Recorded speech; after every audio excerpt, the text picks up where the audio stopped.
Five, four, three, two, one, and we are live.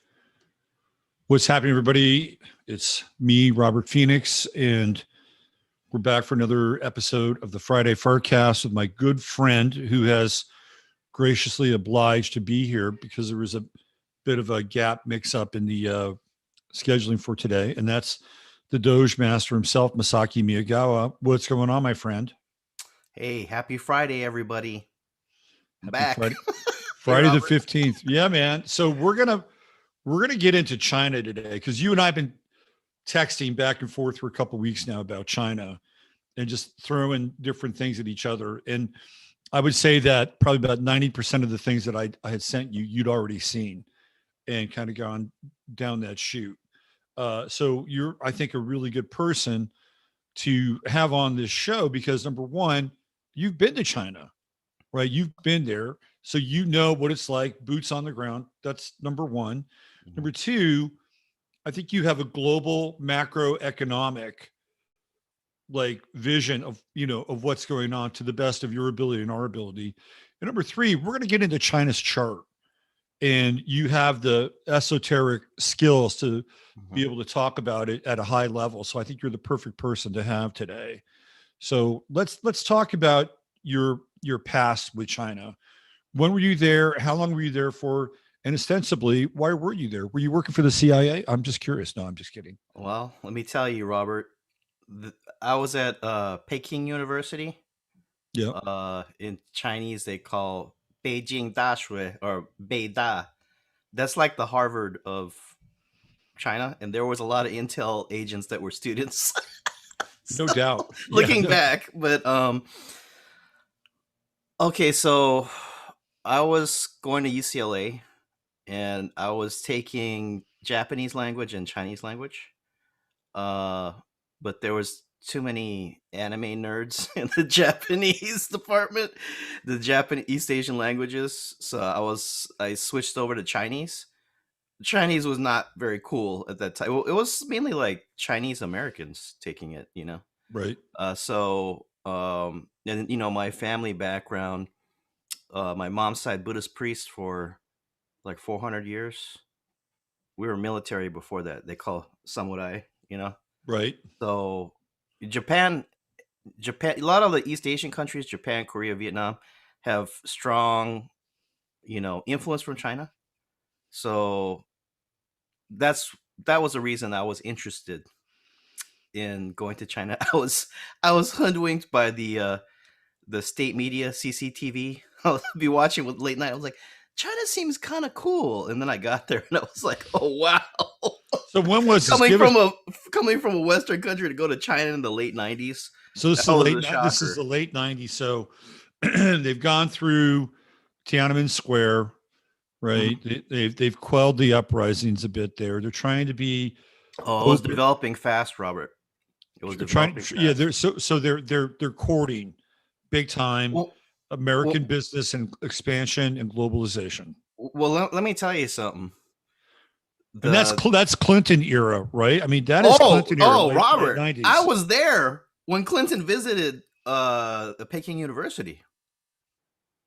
So go look that up. I was also there. It was the same, year period. The U.S. accidentally bombed the Chinese embassy in Yugoslavia. I was there. All the Chinese students protested with like nice slick posters, buses that were, scheduled to take them to the U.S. embassy. And you could, I don't know if they let them throw things. You could like say you're 1 minute of hate and they're like, all right, move along. Like it was very controlled. Because like many countries, it's tough in China. There's a lot of repression, economically difficult. You got to work hard, so they need an outlet valve. The outlet valve is the nationalism of like, it's always the foreigners. Right. And, Japan, historical, problems. This is World War II. It's always the Japanese. It's the Westerners. It's all the colonization, all that kind of stuff. Right. Don't look at CCP. Look over there. Look over there. I saw that. That was a little scary because it was like thousands of students surrounding the foreign students dorm. I was there. um, so yeah, so I it must have been. I'm thinking it was like maybe 90, maybe 98, 99. I was there, somewhere around there, and went to go study Chinese language. Looking back, hey, let me tell you, it was a great experience. But great experience doesn't mean it was easy. Always Or easy, right? Like I managed an apartment building in Yeah. East Oakland for 4 years. It was a great experience. Would I do it again? No, No. I wouldn't. No. Hey, let me tell you this, Robert. I spent a year in China. I've never gone back. I went to Brazil once. I went over 20 times. What does that tell you? That Brazil Right. was a little more user friendly for you. That's what it tells me. So, went to go study Chinese language, and boy, basically, I really didn't understand modern China. Like everybody's saying, Cultural Revolution, Mao. Yeah, you know, it's It was a thing. I don't think people can imagine how intense and how you talking about resets. That culture, that communist, when the communists came in, that was a reset for China. For sure. And I don't think. Well, just imagine all the clown SJW stuff that's been going on to the next level for decades. I mean, in very intense, like totalitarian style. There'd be people here, they can't imagine what that is, but it's intense. And when I was there, it was opening up. So I went there for a year. I actually went to the MIT of China and the Harvard of China, because I was at Tsinghua, which is like their kind of like technical. It's like their MIT or Caltech, right? Right. Yeah. I went there for the summer, kind of like the entry program for a couple months, and then went to Peking University, Beida, and I got a good view of kind of where China was at that point.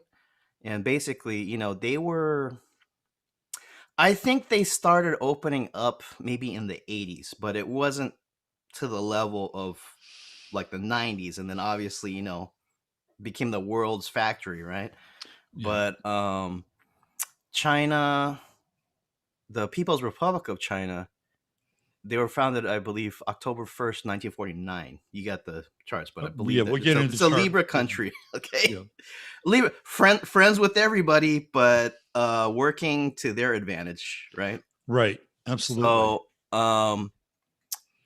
it was although China does have a great past, when they came out of that period of World War II, they had been going through like 150, 200 years of continual revolution. Can you even imagine what that's like, Well, yeah, there's a lot of feudalism, a lot of feudal warlords kind of going at it. Yeah.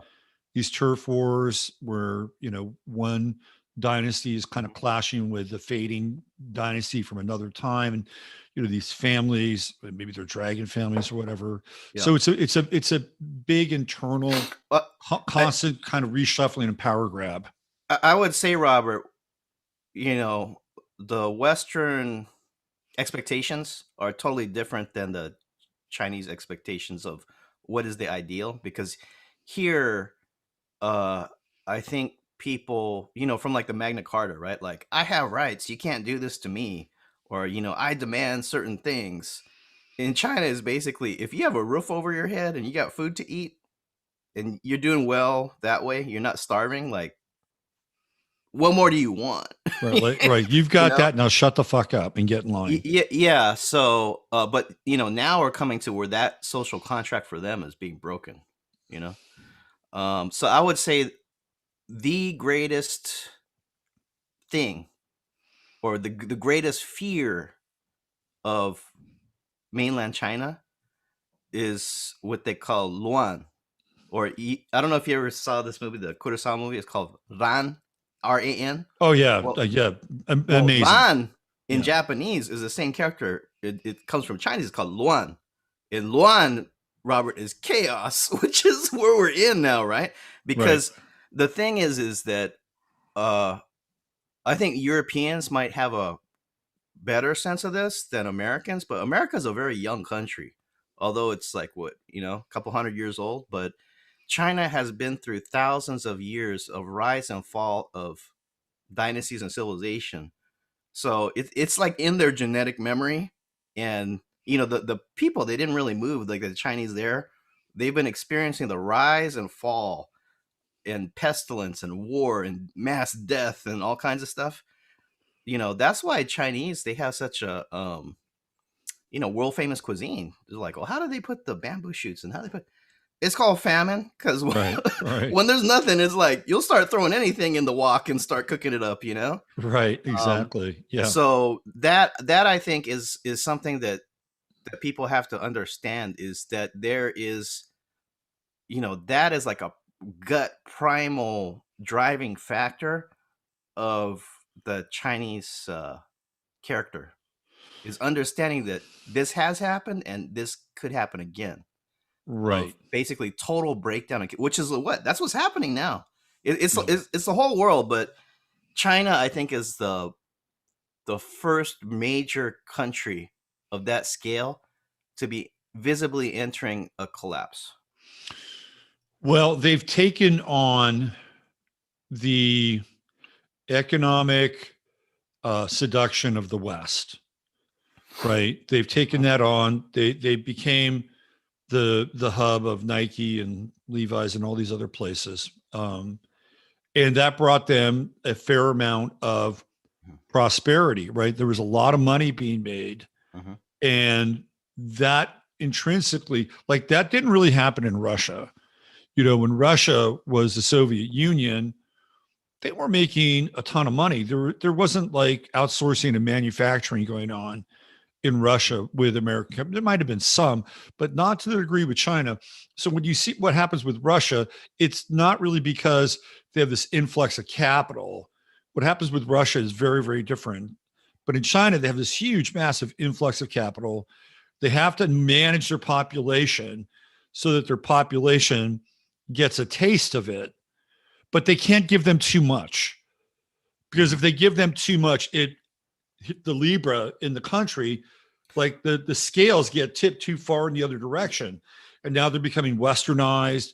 They don't want to have to deal with this top down, quote unquote totalitarian government. They believe they have rights, right? So it's a real balancing act with how they've had to manage this massive economic expansion with the growing material well-being of their people. And I think that's been a huge issue for them. Well, I think another thing people have to understand is basically every enterprise and company coming out of China, that's a Chinese government. Right. Right. They're all state. They gave them enough, leeway to act capitalist, but they're basically directly tied to the CCP. Now, actually, I think the West is like that also, but it's just not as extreme, because we happen to know three-letter agencies. Why did they call it the company? Because they have all Right. these umbrella companies, right? That's right. That's right. So Absolutely. in a way, it's the same here, but it's to another level, because China is an open, it's a dictatorship, basically, right? It's a party members. it's classic definition of fascism, when you have corporate and government interests tied together Yep. as one entity. That's what Mussolini was talking about. That's China in their unabashed way. So China coming out in 1949, they went through a lot of phases of, it was somewhat similar to Russia in that it was a very, you might call backward agricultural country. Before you go compared there, I got to ask you one question about your time in China. Yeah. Did people ever confuse you for being Chinese? In China? Yes. No. So Because they were able to determine. See, and this could be a whole other show, but I'll just touch on it. Okay. And Robert, I'll tell you that what I'm starting to see, me being Japanese American, Asian, right? Right. I am seeing, because I get questions from people, and again, these are people that they don't really know China. They're not really familiar with Asians, right? And there's a, as times get more difficult economically and so forth, people get more tribal. They get more racist, or it's like fear mode starts to blind people. To cover the So cover the obviously, west of the there is wagons. a threat of the U.S. having. I wouldn't say it would be a Chinese invasion. We could have like the blue helmets, and then there'd be a lot of Chinese. I think it could be done that way, right? Yeah. Because these Americans, they're too dangerous. We gotta, keep an eye on them, right? That could happen, but people are just like, I'm reading this stuff online. China's gonna invade, and Japan, and I said, Japan's an ally of the U.S. Like, that's the thing. For me, it's a little scary, Robert, because I can see where this is going and I think we will go to war with China maybe when True Node goes into Aries next summer, right? That's hot war, right? Yeah. 2023, right? When that happens, I think all Asians in the West and America could be in trouble, because when people see this face, they're not going to distinguish, oh, that's a Japanese, that's a Chinese. Masaki's family's been here for like 100 years or something like that, right? Right. They're just going to be in a fear mode, and they're going to be angry because they're broke. Okay. Right. So, yeah. But you didn't answer my question though. Uh-huh. Were they able to determine?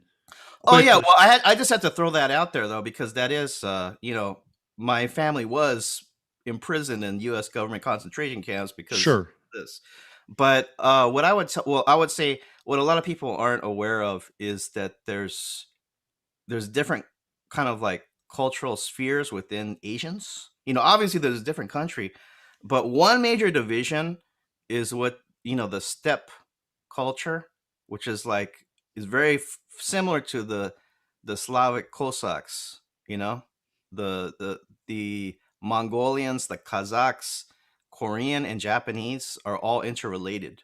And we come from the culture of the steppes of Eurasia, which is, Chinese used to call us barbarians, right? They ride the horses. They're very excellent, archers, warriors. It's like the if people know the Scythians, those magical people with the red Smurf hats. Right. Right. Persia, Yeah. we are connected to that tradition, but it's different than Chinese.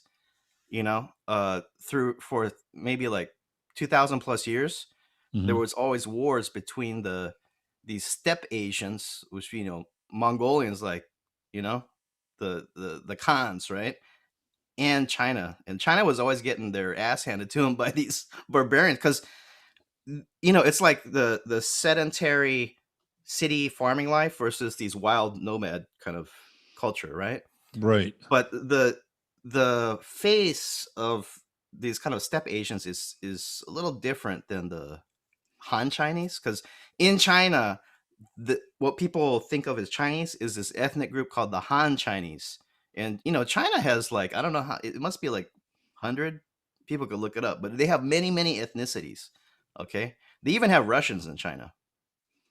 So Right. people don't know that, but there's ethnic Russians in China. That Harbin area in Russia, kind of near China, where there's a lot of like fur trading and stuff like that. That's very mixed. So what I would tell people is, especially cab drivers, because they would rip you off all the time.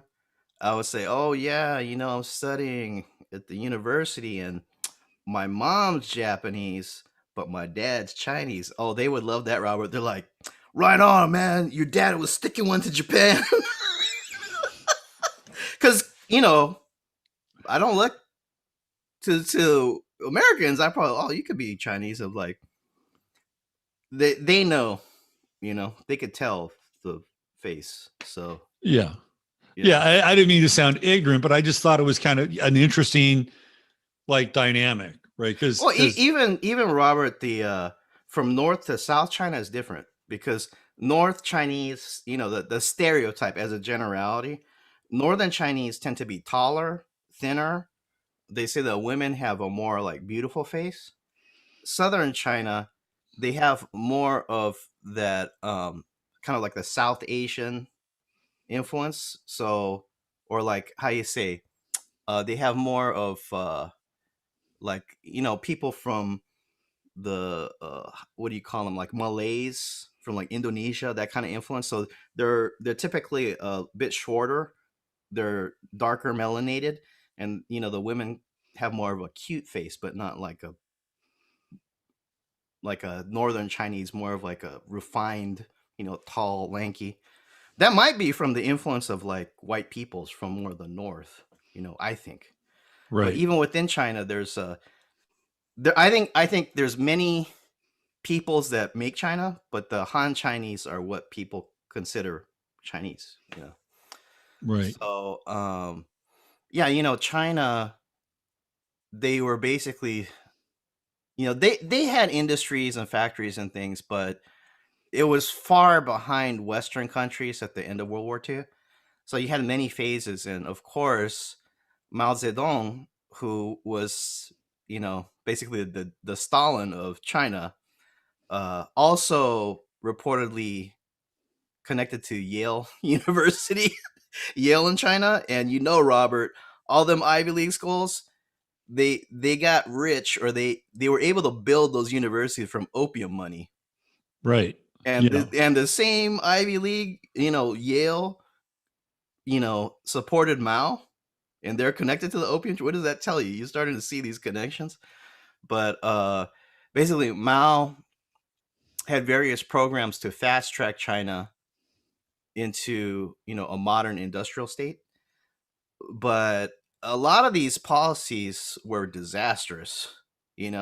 It's I could see kind of echoes of this today in the kind of testing for the coof that they're doing over there. I mean, they're swabbing like seafood. Like, it doesn't even make any sense, right? But that's like, when you're coming from a system that's totally top down, like, you can't even, it's very difficult to even question what's going on, right?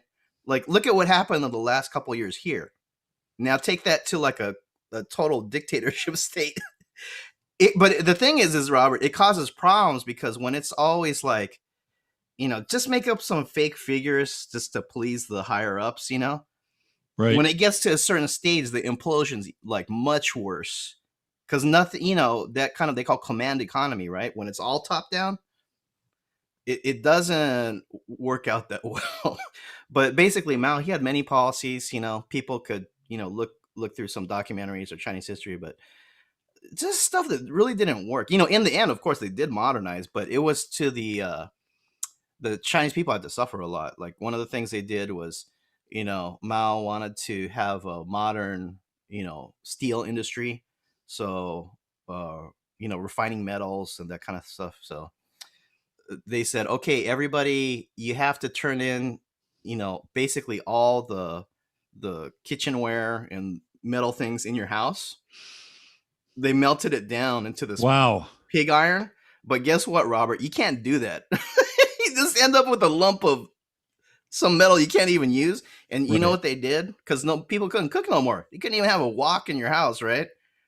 Community, with a canteen. You're basically talking about like it's not a concentrate. Well, the fence of the concentration camp is the border of the country. But, you had to go in your village or town, and they had various canteens. Right. And another one that they did was they said, Mao said, like, oh, the birds, the sparrows, you know they they're like pests, right? I believe this is in like the 50s.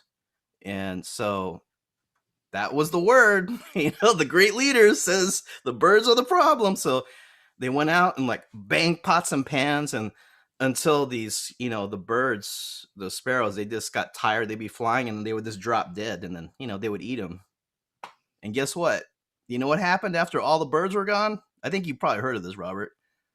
Oh, the locust plagues. Because shouldn't laugh, because it caused a great famine. But you see the idiocy of this when it's totally top down. And Yep. maybe this was approved by the West, because basically it kept China down for decades, these retarded policies, right? So And then playing off of that kill the birds thing, everything was top down.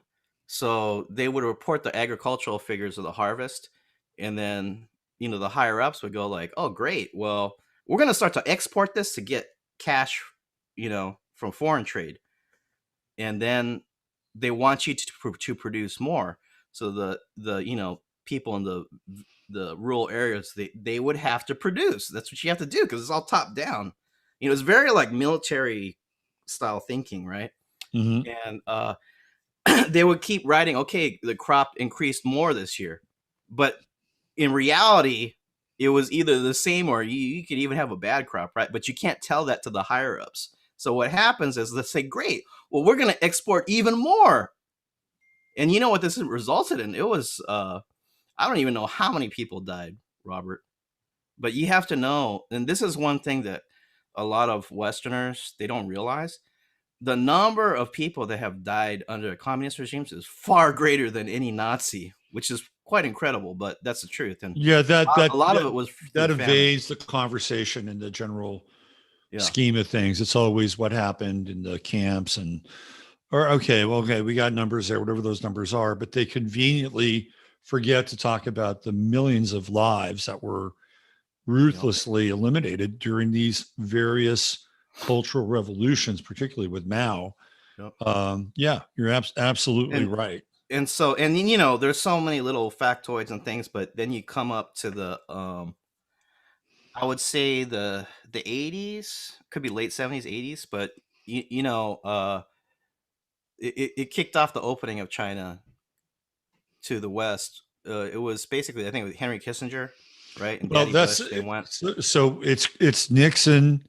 I believe it's 1974. Oh, it was Nixon, right? But Daddy Bush was definitely a go-between also. But I would say China really started opening as far as manufacturing and those kind of things probably in the 80s. And then it really started ramping up in the 90s. And so now you have an interesting, dilemma, because China was, you're talking about communist state.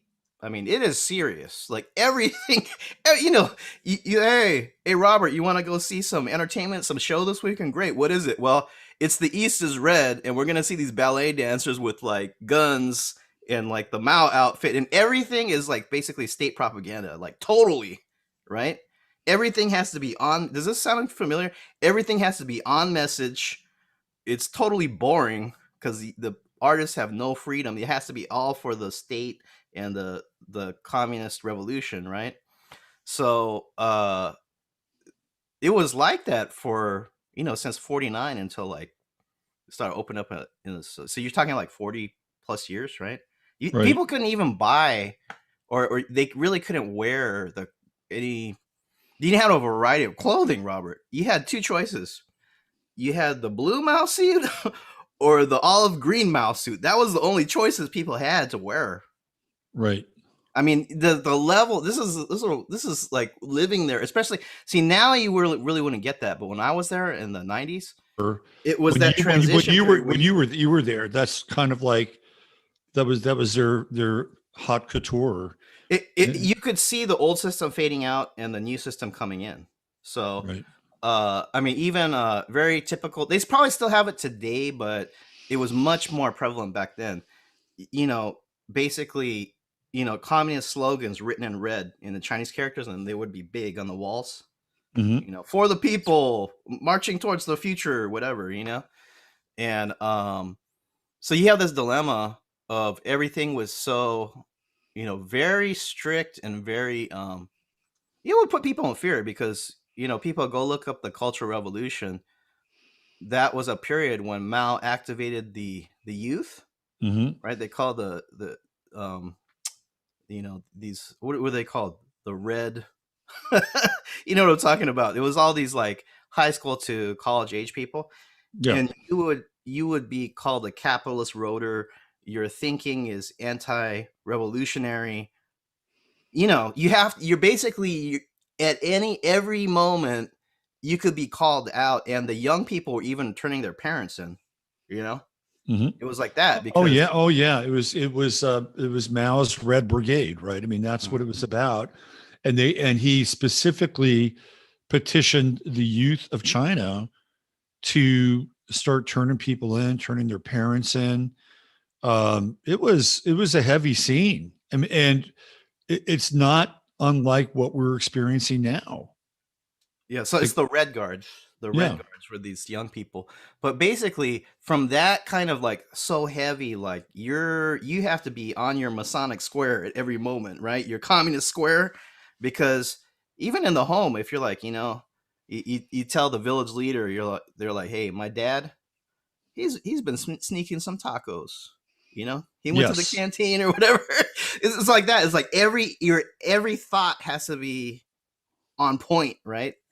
um to now, now we're opening up to the West. Well, it was actually one of their leaders, Deng Xiaoping, and he yep, said his explanations was, it doesn't matter if it's a white cat or a black cat as long as it catches the mice, right? So as long as it's good for the power of China and to improve the country, it's okay. And another thing, that interesting thing, because you kind of were, I think you were kind of touching on this when we started out, is the same guy, Deng Xiaoping. He came up with a quote, was basically to hide your capability, to hide your strength, to bide your time. So, and that's very Libra, I think, too. It's just kind of like, just kind of grease the palms, and we're friends with everybody. We're totally harmless. We make your iPhones. We're apolitical. We're just making money. When in reality, not only were they heavily infiltrating every country, but you can't just blame the Chinese, because it's a global plan. Like, who opened China? It was the West, right? Who gave them basically a hands-off free license to do whatever they want in our country? So our leaders, certain groups within our government. So, and you have to expect that also, Robert, in spycraft and espionage. It's a game. yeah. And if they were not trying to do what they did, they would be not doing their job. So you always have to expect there's that level of, we're going to try to infiltrate you and you're going to try to infiltrate us. But I think the West have been so totally put to sleep, like, oh, well, and I would say this, Robert, that the West has a very like Mars Aries kind of yang mentality, like a yin yang, right? It's the activator, pushing forward, innovation, what do I want to do? This kind of thing, where I think you could get overconfident, right? Especially US, which has been a dominant world leader for the past century. Where'd you Like, go? USA, who's gonna come on? Like, we're the dopest, we're the coolest, we got the culture, we got the Right. technology, we got the very, very dangerous if you get overconfident. And I think now people are seeing, like, you know especially with this BRICS union, which is Brazil, Russia, India, China, right, and South Africa. They got the gold, uh, which was I believe it was a UN World Economic Forum group. This union, like, how they have NATO and things like that. Sure. They have BRICS.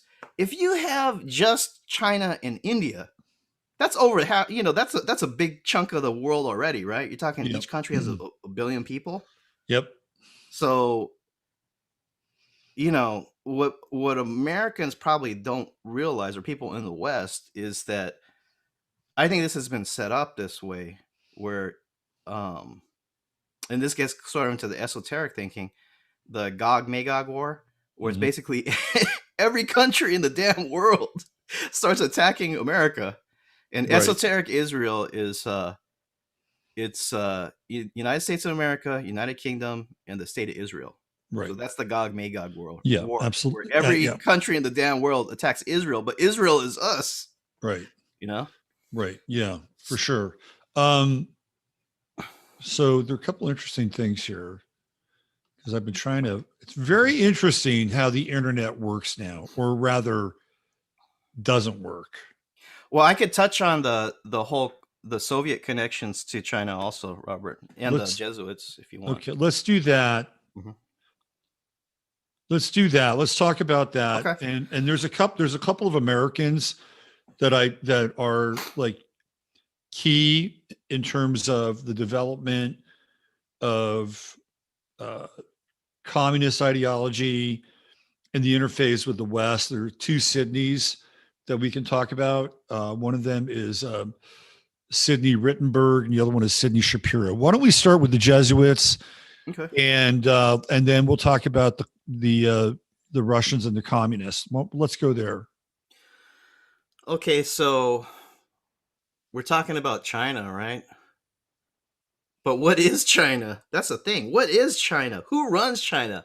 Robert, I don't even know who runs China. We know about the CCP. We know about Winnie the Pooh, you know, Xi Jinping.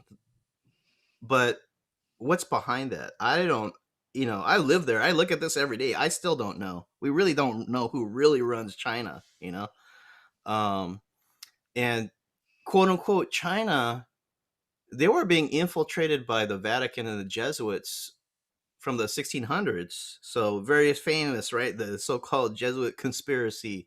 Well, guess what? What was the first region that these soldiers of the Vatican, these religious soldiers, were sent to? It was Asia. Interesting, right? Why didn't they send them to like Latin America or other regions? Apparently, Asia was very important to them to infiltrate and dominate. So Well, there's the from whole the spice. There's the whole 1600s, spice trade thing. I mean, theoretically, right? Where all these exotic spices are coming from, the Far East, like saffron and cinnamon, and they just oh, didn't have that stuff. So I think, on a certain level, that's because that stuff was worth a lot of. It was worth a lot. People don't realize that, right? And then there's the drug stuff, right? Then there's the opium and all the other things that are associated with Asia as well. So I think that's one of the reasons why they went there. Plus, it's overland, or if they wanted to, they could get there by boat if they well, wanted to I would say launch. you could include Russia in there too because they were infiltrating Russia same time, like Right. 400 years back. Yeah. I don't So think Russia has the same kind of exotic spices, though. Right. I mean, yeah. Well, the further you go back, actually, because we were talking about how China was like kind of like backward and they had to catch up. But if you go, to that time, like 1600s and before, actually China was, it was much more. I think it was like very metropolitan, and the size of China, right? yeah. So they had, if you're saying the spices, they had China, like the porcelain China, Right. right? A Yeah. lot of things that were being exported to the Europe that they had to pay in gold and silver, right? So they wanted to reverse that trade. We'll start selling you opium dope, and you give us whatever you want, right? Yeah. But yeah. So, but it comes to the question like, well, what is China? Because they've been infiltrated for hundreds of years, um, under Jesuit influence, and then when you come to, so like we were saying, you had like the opium wars and these wars of against the colonial imperialist powers of Europe. Like I think like the 1800s was a big time of that. But they had their own internal problems too. They're always having like civil wars and all kinds of things going on. Like it was total chaos. Well, I'll put it to you this way, Robert. Imagine, because we have this history of like, what are we talking, like 300 years something here in America? Imagine if that whole period was total chaos. That's what, just pestilence, plague, wars, instability for couple hundred years. That's what China was coming out of when we were hitting like World War I, World War II. And so they started looking at, we know we have this long history, we have a very powerful culture, but why are we failing? Why are we being colonized by these Westerners? Why is it total chaos? And there was a lot of, the Chinese intellectuals looking at this, and one of the solutions they came to was the nationalism, because they're coming out of like basically a imperial system, right? The emperor. Right. and they started thinking, okay, we got to go more in the nationalist direction, which is a Western idea. And one of those streams was, you know, you had the Bolshevik Revolution in Russia, and so they started looking to the Soviets for how you say, like, we have the 3-letter agency advisors that we sent to other countries. Well, the Russians sent advisors to China. But check this out, Robert. This is very interesting. So in China, you had basically two competing groups going into World War II, right? Right. One ended up controlling mainland China, and the other one had to escape, and they To eventually Taiwan. became the leadership of Taiwan. Right. They call the CCP, Communist Party, which was Mao's party, the communists, Mhm. and you had the nationalists, they call it KMT, the Kuomintang, and that Right. was Chiang Kai-shek, right? Yep. But guess what, Robert? Both the nationalists, who are capitalists, and the CCP, which are communists, they were both trained by Soviet advisors. What does that tell you? Yeah, and there's also a lot of lot of like internecine stuff going on with the Americans too Mm-hmm. at that time, because there was this guy named Stilwell in the U.S. Army, and he is at the same time kind of pretending to work in the interest of Chiang Kai-shek, when in reality he's actually working for Mao, right? So there's Uh-huh. another, that's a whole other layer too, like right there, because theoretically, Chiang Kai-shek is looking to the West to get military support. Well, this guy Stilwell does, but he's actually giving more support and back channeling information to Mao to beat Chiang Kai-shek. So it's a really weird thing, right? This whole idea of the Russians and the communists, and even inside the American government. I mean, this is what's happening back then. So it's a really tangled web when you get into that world, and who's working for these people, what are they trying to get out of the deal. I didn't mean to interrupt you, but I mean there's also that American piece in there too, which ultimately sells out Chiang Kai-shek. Oh yeah, and people, especially nowadays, coming out of the MAGA Trump consciousness, or I think they're seeing things. To my experience talking to people, they're seeing things very black and white. But if you go back, it's the real Americans, and we're gonna return to the golden age of America. But if you Right. go back to the golden age, why is it that we're funding all these communist Right. A lot of turd countries, burgers in the and golden age of America. every time true nationalists like Ho Chi Minh in Vietnam, he wasn't he doesn't wasn't communist from the jump. He came to America, or he asked the Americans, "Hey, help me out. I need help." And you know what they told him? No. Right. Right? So he's like, "Okay, well, I'll go to the Russians then." Right. And they're like, okay, because we're good with them. Hey, we're good Yeah. with the Russians. Well, Yeah. you always in a Cold War, the enemy has to be, you have to kind of be equal, right? Yeah. It sets up the theater of the Cold War, Yep. which is what they wanted. They wanted to have the theater of the Cold War. In the theater of the Cold War, they were able to create more arms, get more money for their military budget and all that shit. Um, so what you were saying, I am 100% in agreement with you, is that the people that helped start the Bolshevik Revolution then move their energies over to China and start Mm-hmm. to do the same thing. And they start working with Mao. And that plus, you see the same thing in Russia and the Soviet Union. There are plenty of American traders in the Bolshevik Revolution. Like America is like aiding and abetting the Bolshevik Revolution. The same thing is happening in China with the same players. Well, it's your typical Masonic setup, right? Yeah. It's under a framework, and people sometimes they get locked.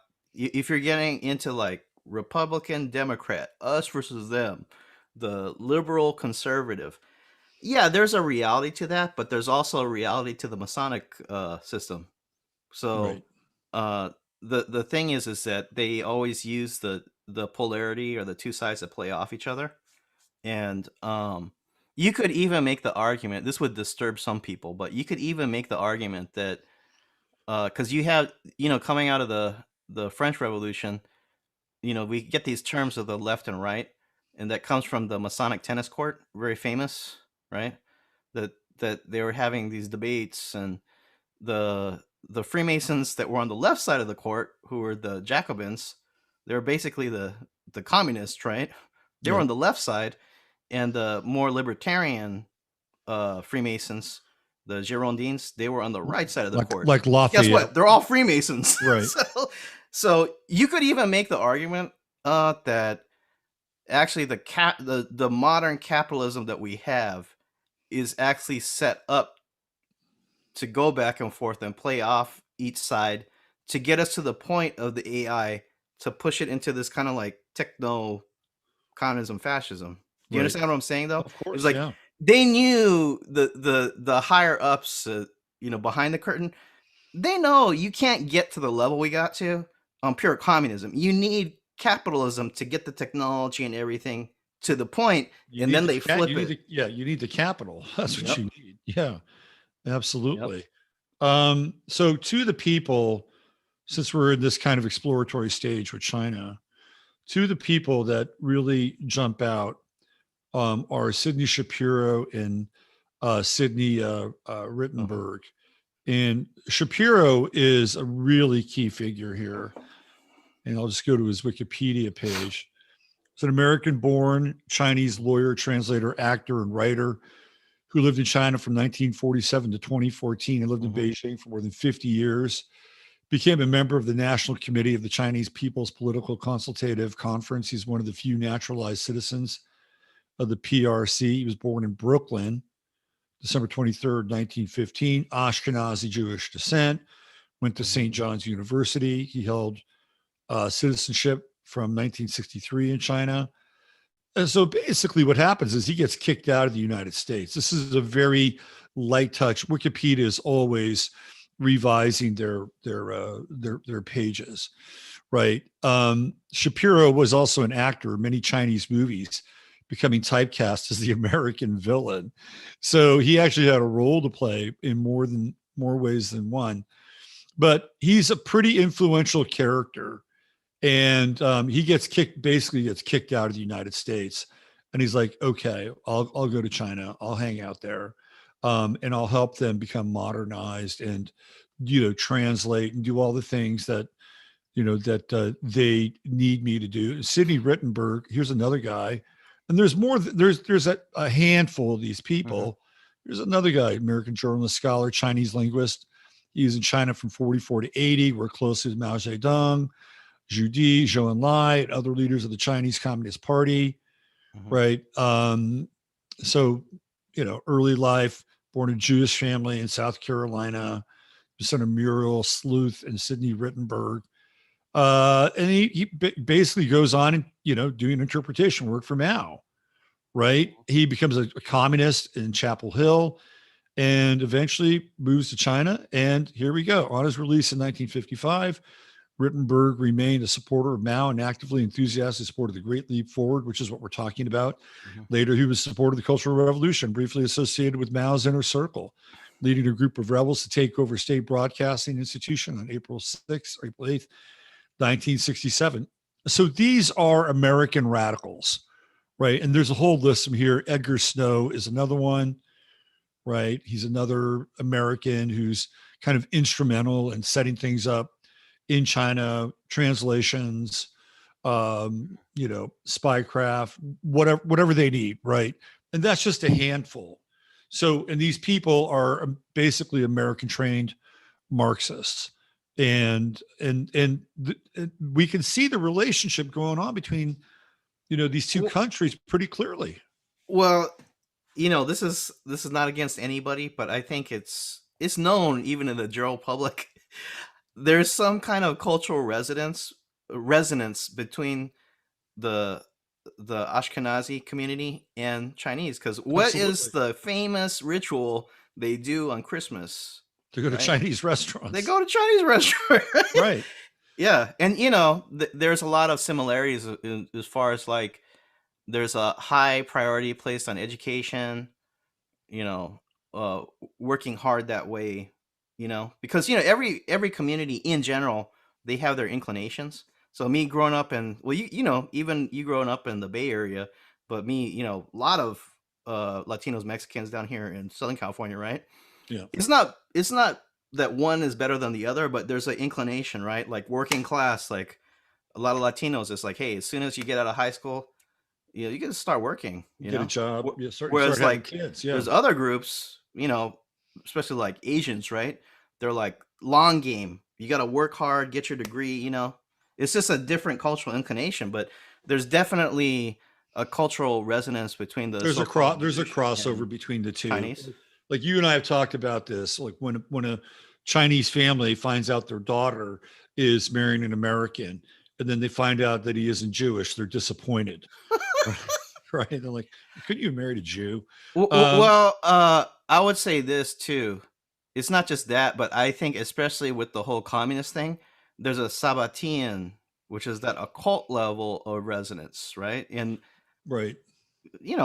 most Jewish people, they don't even know about this, but in that top tier, that clicks the whole the millennial mentality of the revolution, right?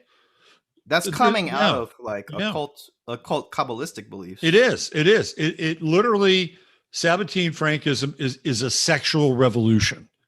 Mhm. It's exactly what it is. It's a sexual revolution, and it's a heresy in the face of Yahweh. Right. That's what they're setting up with Sabbatean Frankism. The other thing is that there is also something inherently socialist about the Jewish Zionist culture. What do? You go to kibbutz, right? You go to a kibbutz, There's which is communism. based, it's communism. Yeah. It's socialist summer camp is what a kibbutz is, Mhm. right?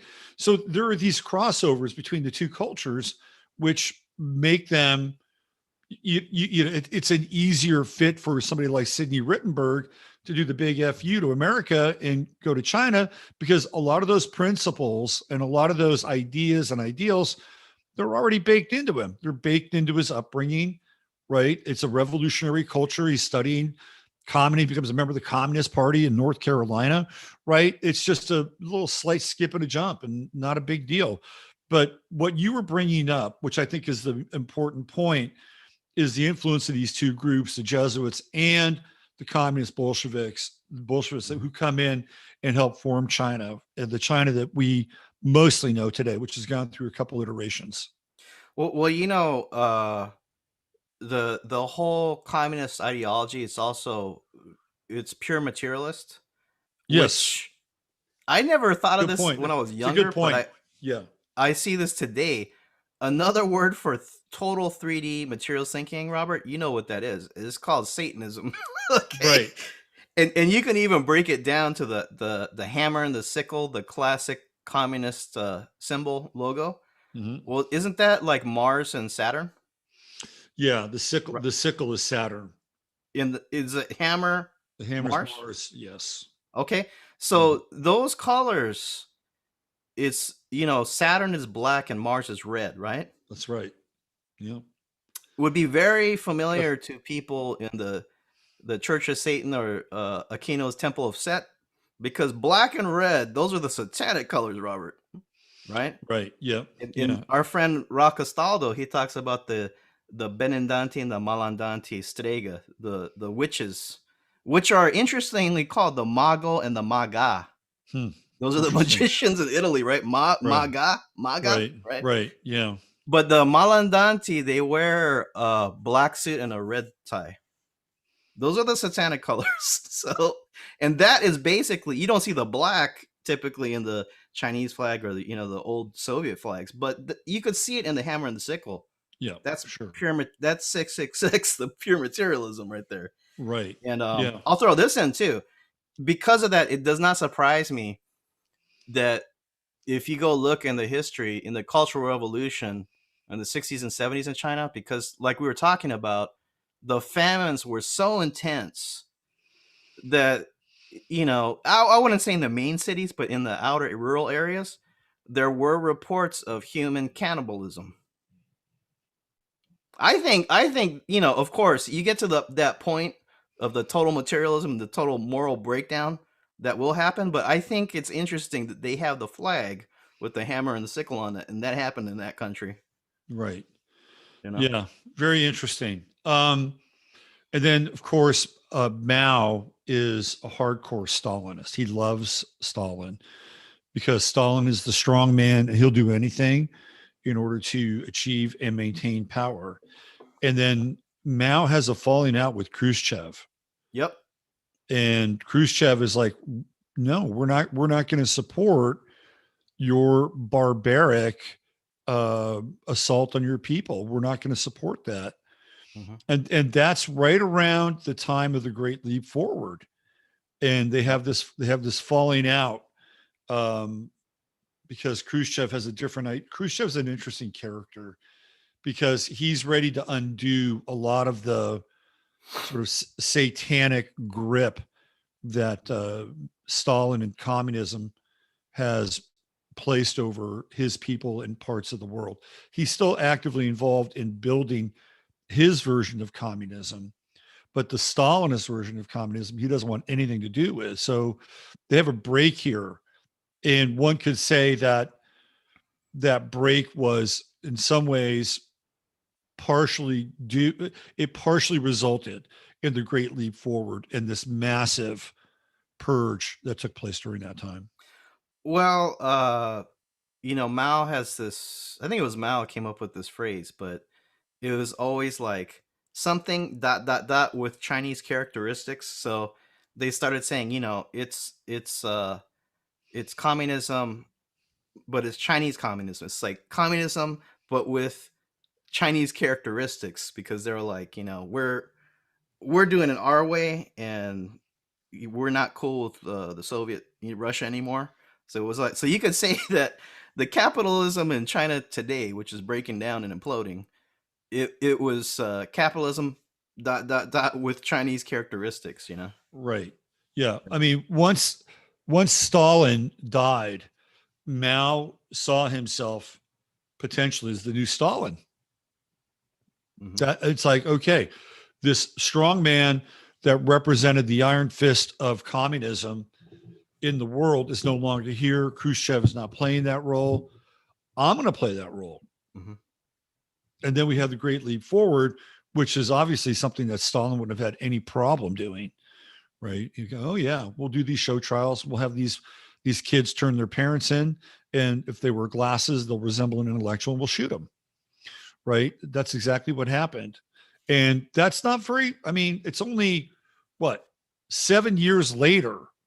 7 years after that, a Saturn cycle, that's when Nixon shows up in China with Kissinger. And the West begins to open its doors to China. So let's move this forward because a lot happens. We know there's the Clinton red light district in China. They make China most favored nation trading partner. Hmm. Start giving away all these secrets, and Walmart comes in, and there's the weird relation with Walmart in China. I've heard that these some of these Walmart stores are actually fronts for like Chinese intelligence and even Chinese military. That's how deep the connection between Walmart and China goes. That's a different discussion, but I just wanted to throw that out there. But we move forward, and China becomes this titan, this economic titan, but it's wobbling. Things are not what they seem to be or appear to be in China now. They've got huge over expenditures, and they've got other issues in dealing with a rising populace who demands more of the middle class lifestyle and middle class luxuries and choices, and they don't want that. So let's talk about this China now. Well, it's like you're saying, the China, it really did develop. I mean, like when we were starting out, I was saying like it was changing fast, Robert. And I was there in the late '90s, and just to give you an example, just outside the gates of Peking University, as they call Beida, there was a It was like a bar club that it was a watering hole for all those foreign students. It was called Solutions. If you were there in the late 90s, you know. And that street and even the front of that building, it had to have changed maybe 2 or 3 times in 1 year. I'm talking like it looked like a different street. They remodeled it like 2 or 3 times in 1 year. I was That's there. crazy. And you know, that's just that street, but you're talking about all of the major cities in China, and then I was in Beijing, right? Think about this, Robert. It's like gangbusters. Like you can't work hard enough. There's unlimited work, right? People, they're breaking out of like, there were literal pig farmers, Robert, that got into concrete, Yeah. became like the richest people in China. Like they you know what I'm saying? These were just like very rural kind of mentality. And they're like, I'm gonna do concrete. Well, think about how much was built in the last like 20 or 30 years, right? Right. Subpar So concrete too, by the way, but that's another story. so I think that uh it's very disorienting also, though, just how fast things were changing. But literally the landscape, if you went away for a year and came back, like it's like very difficult to know where you were, Right. in your own neighborhood, because everything would be just like changed, Right. you know? Dark city almost overnight, right? It's like, Yeah. what's going on here? Yeah. So it was the factory of the world. Every damn thing's made in China now, including our pharmaceuticals that people actually need, like Yeah. things for like common things like whatever, diabetes. But that's changing, isn't it? Companies are starting to leave China now. It started about 2 years ago, from what I Right. heard. Yeah. And there's this whole thing that like I can't vet 100%, but I talk to people, Robert. Okay, and so because I've been in music for 20 plus years. I know some high level people in sound and audio, and they said from 2 years ago it started changing because they were having obviously supply chain, but I was being told that, I don't know if this is true or not, but there could have been some large disasters in China that were not reported 2 years ago, aside from COVID, because it's like their suppliers like 1-2 year wait for parts for audio, right? For like speakers and things like that. So Yeah. companies start to move production outside of China, even to the point of some companies buying machines and equipment to do in-house production. And it's moving to like Mexico, there's places in Europe, that they're moving production outside of China, because I think maybe at the lower level it's just a practical thing, but at a higher level, companies like Apple, they know, they still want to make money even in this reset, and you're not going to be able to do good business and get that profit if you're totally set on China, because And then there's an inherent flaw in the Chinese model, because if a company becomes successful inside of China, or there is, let's say, an Apple plant inside of China, which there are many, then what's going to happen is that ultimately, right, the standard and the value of living theoretically will go. It has to, because if you keep people at a price control, like slave wage, even in the most harsh conditions, their productivity will drop off and they will cease to work. So they have to have some incentivization to continue to show up. And so what you have to do is you have to raise their standard of living, right? So as these companies become more successful, there's more profit. It ultimately goes downstream to the people. And now you've got to deal with the people. And that's a big issue, because you have this kind of swelling lower to lower middle class who have very different values. And I had Christopher Knowles on. Go ahead. Little emperors. Right. So this gets back to what Christopher Knowles and I were talking about last week. And it takes around 3 generations to squander wealth. Oh, yeah. And if you think about it, right, all this really started up right around the mid 90s. So the Hmm. mid 90s, we've got like the mid 2000s, we got the 2014s, and now we got the 2020s. We're a generation deep into this thing easily. So now we're starting to see the effects of the downstream of accumulated generational wealth. Well, because China had the one child policy, Right. uh, you know, that time when I was there in the 90s, you know, the the disposable income was rising in China, and they could only have one kid unless you were a high party member. Some professors, like like Peking universities, like Harvard, right? If you went abroad, you could have some kids and then come back. So they had little loopholes for the elites, but generally, it was the one child. You only could only have one kid. So they would just shower these kids with, basically spoil them. They call them little emperors, right? Which again, it number one, you're gonna produce a generation that's a lot softer and entitled, but it's also a major shift from Chinese culture, because Chinese culture, like many cultures, it's a family culture. Right. You know, they even have specific terms which are probably not even used today for like the uncle on this side and this. It's a family extended family tree, and they have terms for the mother's side and the father's side of all the uncles and aunties and stuff. That was gone. It's just like these spoiled little emperors, right? Right. So you come to today, and yeah, like you're saying, everything, you're not coming out of like the rural China of 49. you're in you're in 2020 or 2022, and they have what they call the lying flat movement. Have you heard of this, Robert? No. Oh yeah, the young people, they're like screw this. I'm just going to work the minimum to pay my rent and bills. And it's like I'm not going to save up. So I'm not going to kill myself. One of the major things in China is basically you cannot get married, uh, or let's say it's a convention or it's a custom.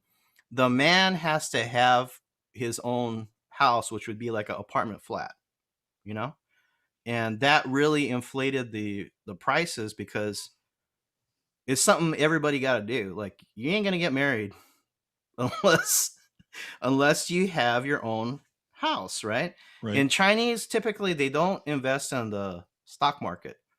So this Right. real And they estate can't invest in collapse the that's happening American in China stock now. market either. That's the other thing. Yeah, the real estate collapse that's happening now. I mean, it would be major in any country, but it's when you understand how China works, it's very significant, because the real estate market, that is their economy. Like all the wealth has been poured into, and there was plenty of these like basically like scams and frauds of these like. You heard of the ghost cities, I Robert? got it. I got it up right here. I was Yeah. one So step ahead of you. Yeah. the thing about a lot of buildings in China, Robert, is it's built as like a cardboard house, because people use them as investments. They don't really invest in stocks. That's right. So and the value of these properties, it loses value if anybody lives in them. So they have like whole buildings of basically, apartment blocks that are uninhabited. It's just Right. basically a scheme to park your money somewhere and then you sell it later. But Right. these buildings, it's built on such cheap construction standards. And the concrete, getting back to the Yeah. concrete is bad. Well, Robert, in China, they cut corners on everything. Unless it's specifically said it has to be this way, they're gonna Right. cut corners. And shouldn't laugh again, but it's so crazy. One of the biggest construction works in the world, called the Three Gorges Dam, Yes. they use substandard concrete. And that's been incredibly problematic. If that Three Gorges Dam ever breaks, you're talking about like hundreds of millions of people are going to die. Yeah. You know, and Yeah. I would say this also. I actually have a video on what they call Mandate of Heaven on my YouTube. Yeah. I was talking about the Chinese cosmology that it's a cycle, uh, and it starts out, everything's prosperous, everything's running great, and then we're talking about the generational decline, right? Then you get to these totally corrupted, lazy, inept rulers, which actually Biden is very symptomatic of. Like what you see in America right now, it's the late stage of empire, right? So Yeah. it would happen in China also, and they I don't know if it's exactly the same, but one of the running themes, if you ever watch kung fu movies or these Chinese movies, there's always these eunuchs running around with their with talking in the emperor's ear, or like Right. actually Yeah. running things. Yeah. So the thing with the eunuchs, that was they're always depicted as scheming like evil people in the Chinese movies and Right. novels. Yeah. But basically it would be like totally corrupt, and then what would happen was they would be so inept and corrupt that they wouldn't maintain the waterworks and the dams, like Three Gorges Dam, and then you would start to have the earth changes and the crazy weather, and you would have dam breaks, which would lead to like pestilence, plague, famine. Then there would be a revolution, and then they would install the new emperor, and the new emperor would have the so-called mandate of heaven, right? It's the same in Europe. They had the right of kings, right? Like God gives me Yeah. the It's authority to called rule over divine everybody, right. It's called divine right. Yeah. the divine right. So, Yeah. uh, you could say that this is interesting. I'm bringing this up because what you're seeing in China right now, massive, massive, kind of like storms, weird earth changes, and I think the Chinese people, they have to be aware of this, because even if they've gone through decades of the communist system, you're talking about 2000 plus years of this understanding of like when the weather gets this intense, and this is telling you the people in charge have quote unquote lost the mandate of heaven, and there's nothing the CCP can do about this. It's a sign and a symbol that's ingrained in the Chinese DNA. when Yeah. the That's when things start convenient. going bad like Yeah. this, it's Yeah. telling them like they have our leaders have lost the mandate of heaven, Right. That's very Confucian. That's the Yeah. Confucian rule of, model of rule, right? If you're in tune with heaven, then heaven can flow through your leader. He can be a wise, responsible, and trustworthy leader. The reason you and I both saw the same mini documentary on the ghost cities, and for people that aren't aware, the reason why these ghost cities, for the most part, have been built is because it's the one area where the quote unquote Chinese can actually invest their money, right? They can't invest in Chinese companies in the American stock market because the American stock market will not list Chinese companies. And there may be a few, but it's very rare. And it's because of their standing and their volatility. So they can't do that. The Chinese stock market isn't really, going to be all that open to them either. So they have one area where they can invest their money, and that's land. And so what you saw is groups of people coming in and basically just buying up land and building these ghost cities based on speculation because they had to do something with it. And so now it's symbolic in a lot of ways of this empty skeletal abundance that is populating the landscape of China, and is symbolic in a lot of ways also of their financial troubles. We're going to get into Belt and Road here in a second too, because that's another piece of it. Well, Robert, I think besides being the mentality of like, I'm not even going to live in this place, I'm going to flip it. Uh, to my knowledge, you really don't own anything in China. Like any property, I think it's something like a 90-year lease from the government. It's actually the Right. government that owns everything. So Yeah. that's another reason why, you know, why would I even invest heavily or like make it properly? Because I don't own it anyway. It's just to flip it for cash, right? So Yeah. Yeah. Yeah. Um, yeah. So let's get into Belt and Road here. I actually have Mhm. a link that talks about the expenditures, and this is kind of pro Belt and Road site and document. So what they're quoting us money wise is probably conservative. So just for people's edification, Belt and Road is this initiative where China essentially wants to wire the world and rule these different ports, rule through railways, and be able to link it all up specifically with a cryptocurrency. Usually, I think XRP has been talked about this, so that everything can pass through with one kind of generalized token. It doesn't have to take time and get traded in all these different currencies. I mean, that's only part of it, but it's their goal essentially to run the world's distribution chain on land and sea. Is that a good description of it? Yeah, and I think you could also say it's the so-called Atlanticist system, which is coming out of the European and especially the Anglo-American maritime trade versus land empire, right? Right. Yep. So it's two different models, but I think you're going to get into it. I think they got trapped in their own scheme. I think they got really trapped. I mean, again, Yeah. this is all funny money, right? Mm-hmm. But the China Belt Road project's value now exceeds US $4 trillion. That's $4 trillion that they've invested in this. And I didn't even know where they are percentage wise in terms of completion of this thing. They're probably not even about 30% complete, if that, right? And Well, then you go ahead. Go ahead. Well, the China, again, Libra country, right? And very strong Libra country because October 1st, right? I did the numbers, and people born on the 1st, that's like an alpha number 1, right? So very strong Libra country. And they, until this point, they had really mastered the IMF game that the West had set up, is the neo-colonialism of trapping countries in bad loans and trade deals. So that's what China did.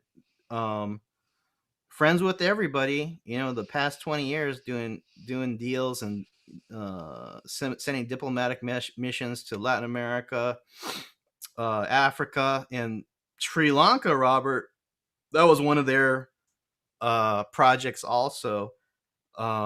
Propose, loaning, $1 billion for a country to build a port, and then they wouldn't be able to cover the payments or something. They go, oh, well, no problem. You don't have to pay us back. You just got to give us the rights to your country. Exactly. And basically, that was working until now, because now they have to reorganize these contracts, or it's a total default. Yeah. And even within China, people should check this out. There's a YouTube channel called Spotlight in China. It's probably funded by our 3-letter agencies or something, because they're pumping out videos, which, you know what? If actually they're true, but you got to think like, who's funding these things? But anyway, Spotlight in China on YouTube, very good coverage. And they were saying that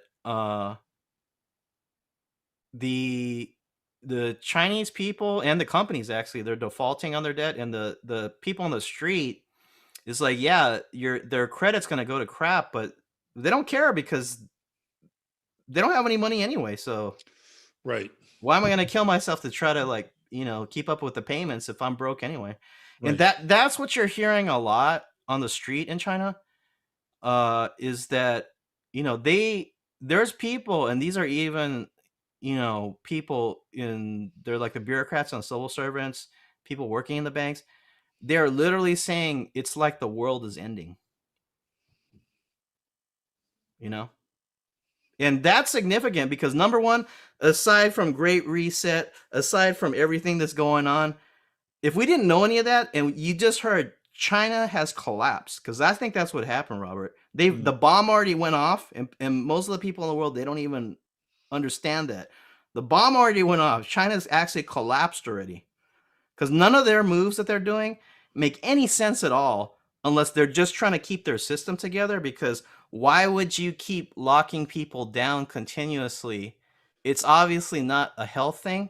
Right. I think it's that, I'm not saying it's the right thing to do, Robert, but put yourself in this position, right? You're coming out of a country that's, it's not about freedom. They've never known freedom, okay? It's just about, social contract of we provide enough for you to have a certain standard of living, and that's it, And you right? just got to play by our rules, whatever those rules are, Right. and those rules change. Right. So They're now immutable. They're mutable. now the rice bowl is broken, right? Yeah. Yeah. And you have a country reportedly of a population of like 1.4 billion people. And these are very industrious, hardworking people. If you know Chinese people, right? Yeah. And you're going to tell them it's over. You can't work no more, and you ain't going to make any more money. That is a scary proposition. You're talking about 1 billion plus people, Robert? Yeah. And it's the CCP. I think that's why because if you lock down like this, why would you do that? Because you're just going to implode your economy even worse. But I think there's a fear greater than that. We're getting into that, what I was talking about, the chaos, the luan, right? This is a situation that has collapsed many previous empires in China. And like I was saying, what always happened in every cycle at the end? You had these dam breaks, the pestilence, the plagues, the famines. It's all repeating the patterns that have always happened in Chinese history. So this gets back to this generational downstream of wealth, right? Mm-hmm. Like, and when you get to, and they're getting ready to embark on second generation here. Like they are well past the first generation. So second generation, you're getting further away from the hard work and, the sweat and the brow and all that stuff. So, and you and I have talked about this, and it almost feels like by going in and, locking these people down and having such harsh conditions around their everyday life, it's almost like they're trying to have this kind of culling moment, right? Like they know that they can't let people get comfortable. They know that they can't let people accumulate wealth. They know that they can't let people move into sort of this middle class tier. So they have to take them out. Like they have to have these like mini cultural revolutions that are going on in order to maintain their system. Because if they don't, they will lose their system. But if they do, they're going to lose their system anyway, because the people aren't going to like it. I think they're too far downstream with the system at this point. So this is where they have a real problem on their hands. Well, also historically, Robert, the Chinese government has had problems getting tax money. Right. This is even back to the old Chinese imperial period. Is like if people know like Cantonese, like Canton, Guangdong is the most southern Chinese province. Basically like Hong Kong people. A lot of them are Cantonese, right? I heard from years ago, like Guangdong, Canton, they don't even send all their taxes up to Beijing, right? A major way that the Chinese government gets taxes is through trade tax, and also through the real estate transactions. And what's happened to real estate? That's dead now, right?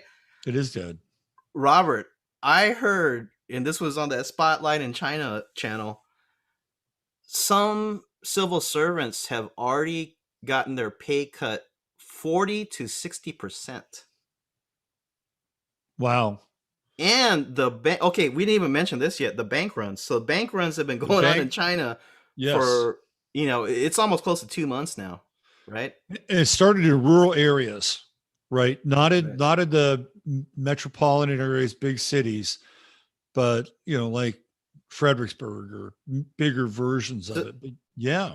So number one, well, you know, many countries are corrupt, but in China, it's very unchecked. Like, they go to the extent of picking a couple examples of, you know, rich people that went over the line, and they'll just execute them. But you're just executing one guy. The whole damn system's corrupt, you know? And you know Right. what? A lot of these Antifas, they point to that and they go, see, this China system is what we need because they're anti-capitalist. They even go to like execute people. Yeah, you're executing like one guy. The whole damn system is corrupt, right? Yeah. So it's not just that the books are upside down now. Like, you know, the real estate's all upside down now.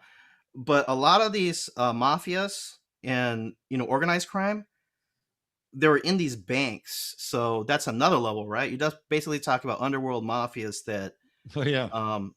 Yeah. they looted all the money. They were doing like bad investments and those kind of things.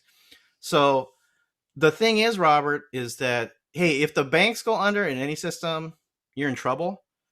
But these these are government banks. These are state-run banks, Robert.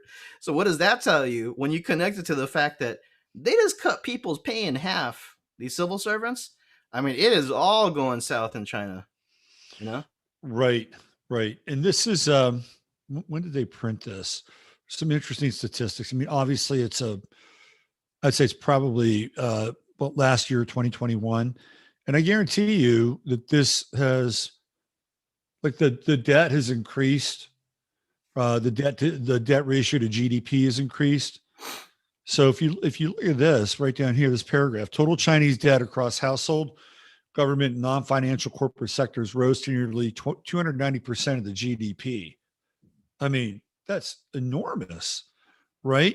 Excluding financial debt to avoid the potential for double counting in the third quarter, up from 255% a year earlier, according to the IIF. Chinese debt has been rising at 20% per annum since 2016, faster than its GDP growth. That is not Libra balance, right? Well, you know, also, Robert, it's probably far worse than whatever the public numbers are. That's exactly why I brought up that this is kind of a straight Belt and Road site and giving So, us the white bread statistics. like I was saying, and with that Cultural Revolution statistics, that really screwed them up. Where again, it was like at the street level, they're being told by the higher ups, you have to produce more. So they go, fine. Well, this is a book entry, right? We made more, and they go, great. Well, since we have this much, we're going to export even more grain, and that led to millions of people dying, probably tens of millions of people dying in China because they had the wrong figures, right? So what do you think's happening with these like debt statistics? They're totally all the numbers out of China you can't trust at all. You know, Right. even Right. we do it here. The CPI, Consumer Price Index, for U.S. They said it's like 9% inflation.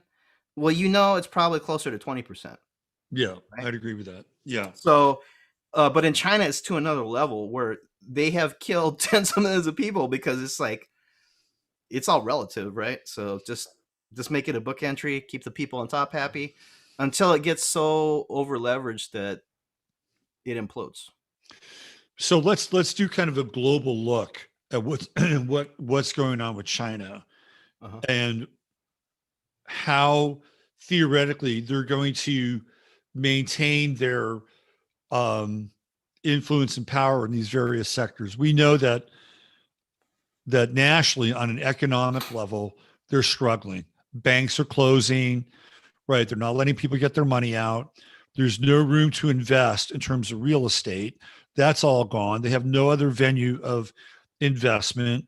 They have these crazy lockdowns where they try to get to this zero COVID policy, which I believe is really more of an effort to enforce this kind of Mao style top down totalitarian control, right? So there's that. They've got infrastructure that is eroding, like the Three Gorges Dam. That's just the tip of the iceberg nationally. I'm sure there's more.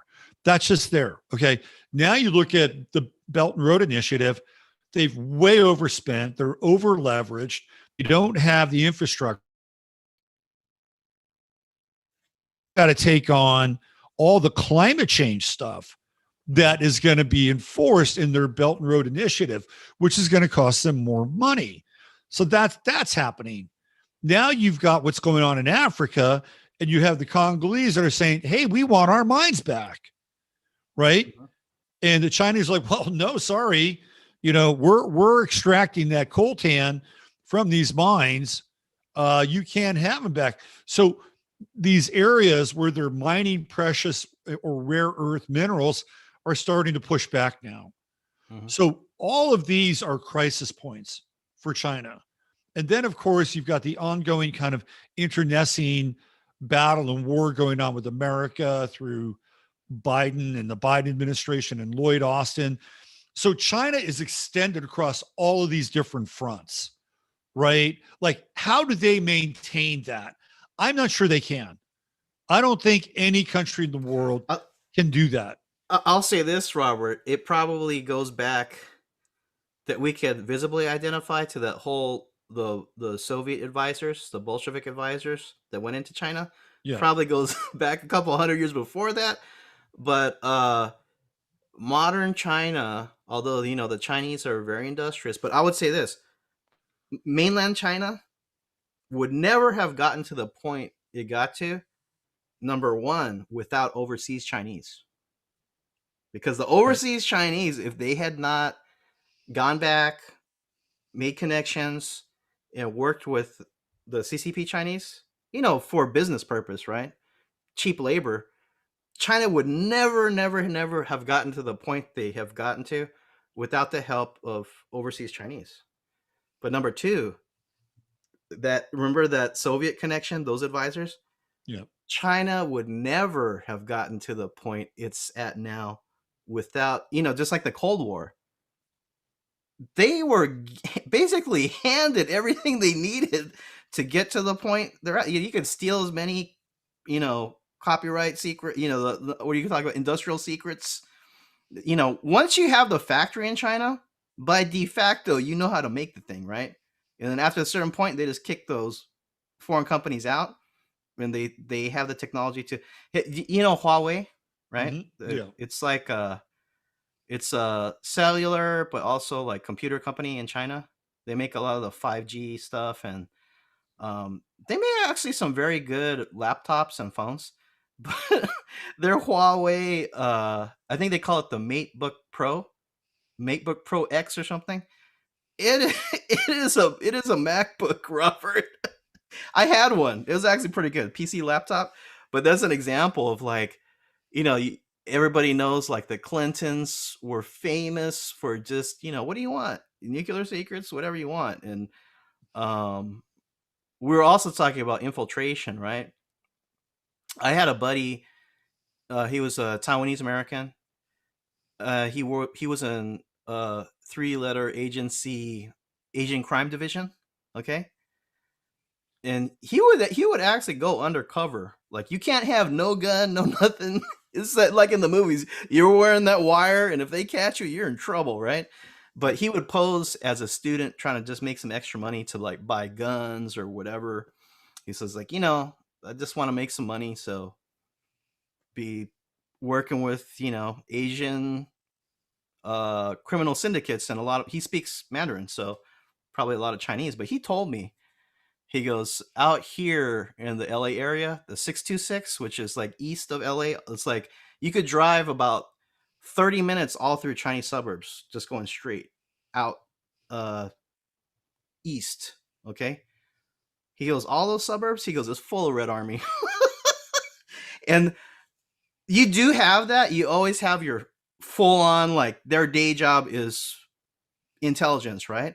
But I would say, Robert, there's far, far more that are just sympathizers, like the Israel has the Cyanim. Right. Yep. It's just like, because what is an intelligence network? It's just like information, a lot of it, right? And if you just have people that give you a little help here and there, that is major, right? And I even have, and again, I don't want people to get paranoid, but I'm just saying this is a reality, right?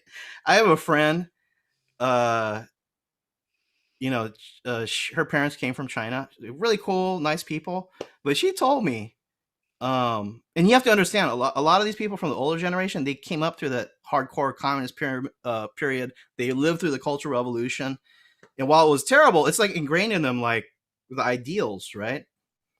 So when her parents came here, they asked the dad, like, hey, we're giving you an offer, will you above board work for the CCP in America? And he said no.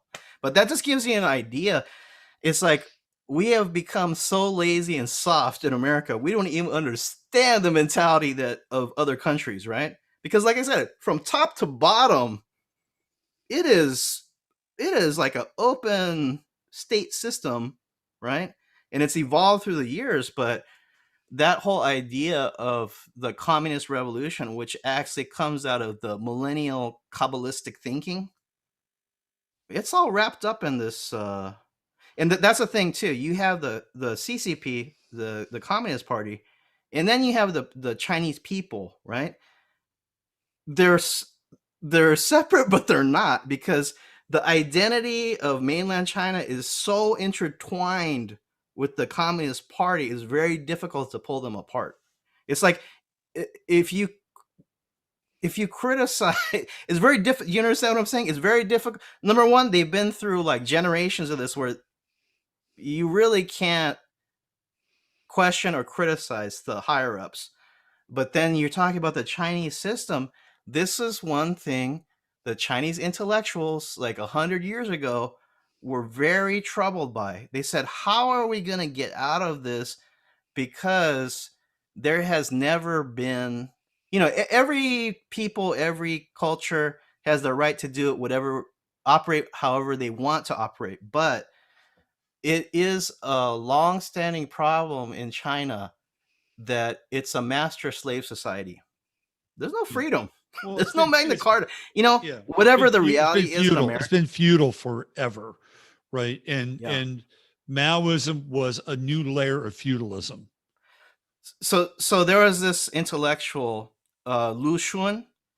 He was Chinese, but a lot of the Koreans and Chinese from the pre-World War II era, they were actually educated in Japan because Japan had the most advanced Western style education. So Lu Xun, he went to Japan, he did his schooling there, went back to China, and one of his, he had a bunch of stories. There's sort of like moral plays, right? But one of his stories, it was called the story of AQ. In the Q, it was like the Chinese character A, and then Q, like the English letter Q. But the Q is, like from the tail. It's like a tail. The Q haircut they used to have, right? If you watch old kung fu movies, the men have the shaved head. That was actually a Manchu convention, right? That they made the Qing dynasty. They made all the Chinese in China wear that hairstyle. Yeah. But AQ is basically a metaphor for the Chinese people, in that AQ, he's like a lowly coolie, right? He's like basically kicked around. He's the slave. But then when he gets the power, he becomes the master. So that's the problem, is like, how are we ever going to get out of this relationship of the master slave and have some kind of like a better balanced moral code than just complete domination? Because it's like, for hundreds of years, the average Chinese getting kicked around, but then when they get the power, they just become the dominator and the master. So that was a big question 100 years ago, and I don't think it's been resolved. And, right. And again, it's not, if average Chinese people, they're great people, but it's like when you're in that system and you've never left China, it's a pickle, Robert. You know what I'm saying? I do know what you're saying, because and now they're a Libra country, so part of what they're trying to achieve on some level is a form of balance. It's funny. I was thinking about this record that I used to sell back in the old days when I worked at this really strange independent record distributor. And it's called, the name of the record is, the name of the artist is called Master Slave Relationship. And they've got all these records. One is called "This Lubricious Love," and it's just completely off topic, but it What? popped into my head. Well, I want to throw this out because you do deal with the astrology and the metaphysics, right? Yeah, yeah, we're gonna get into China's chart here before we go. We got to do this. Okay. So go, throw it out.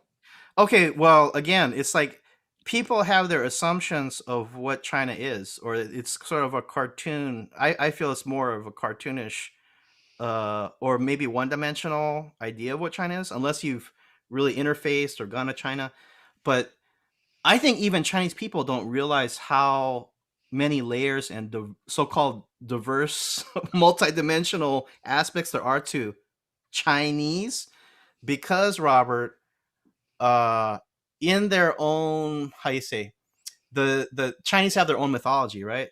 China, they call the middle kingdom, they call Zhongguo, is it's the basically the character is center or middle a country. So that mentality already is like, we're the Han Chinese, we're China, and we've done all these things, and that's it, right? But the more you look into it, heavy because we're talking about Silk Road, like Silk. Actually, the Belt Road is sort of an iteration of a famous trading route that went all the way. I think it extended. People were coming from like Europe, but when you hit like Central Asia, like those kind of Arabic and Persian states, going into Chinese Turkestan, West China, all the way into the core of China. That was a major period where the culture was really rising, and they had not just trade but blood relations with a lot of Persians, a lot of Turks. There was a lot of foreign influence that made China what it is. And I think that's true with every culture. People want to think like, oh, we're the Chosenites, or like we're just us.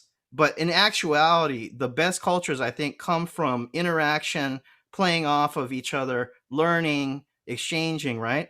But let me tell you, Robert, racially, you can go in maybe 2 generations and not be able to tell exactly what the mix of a person is, right?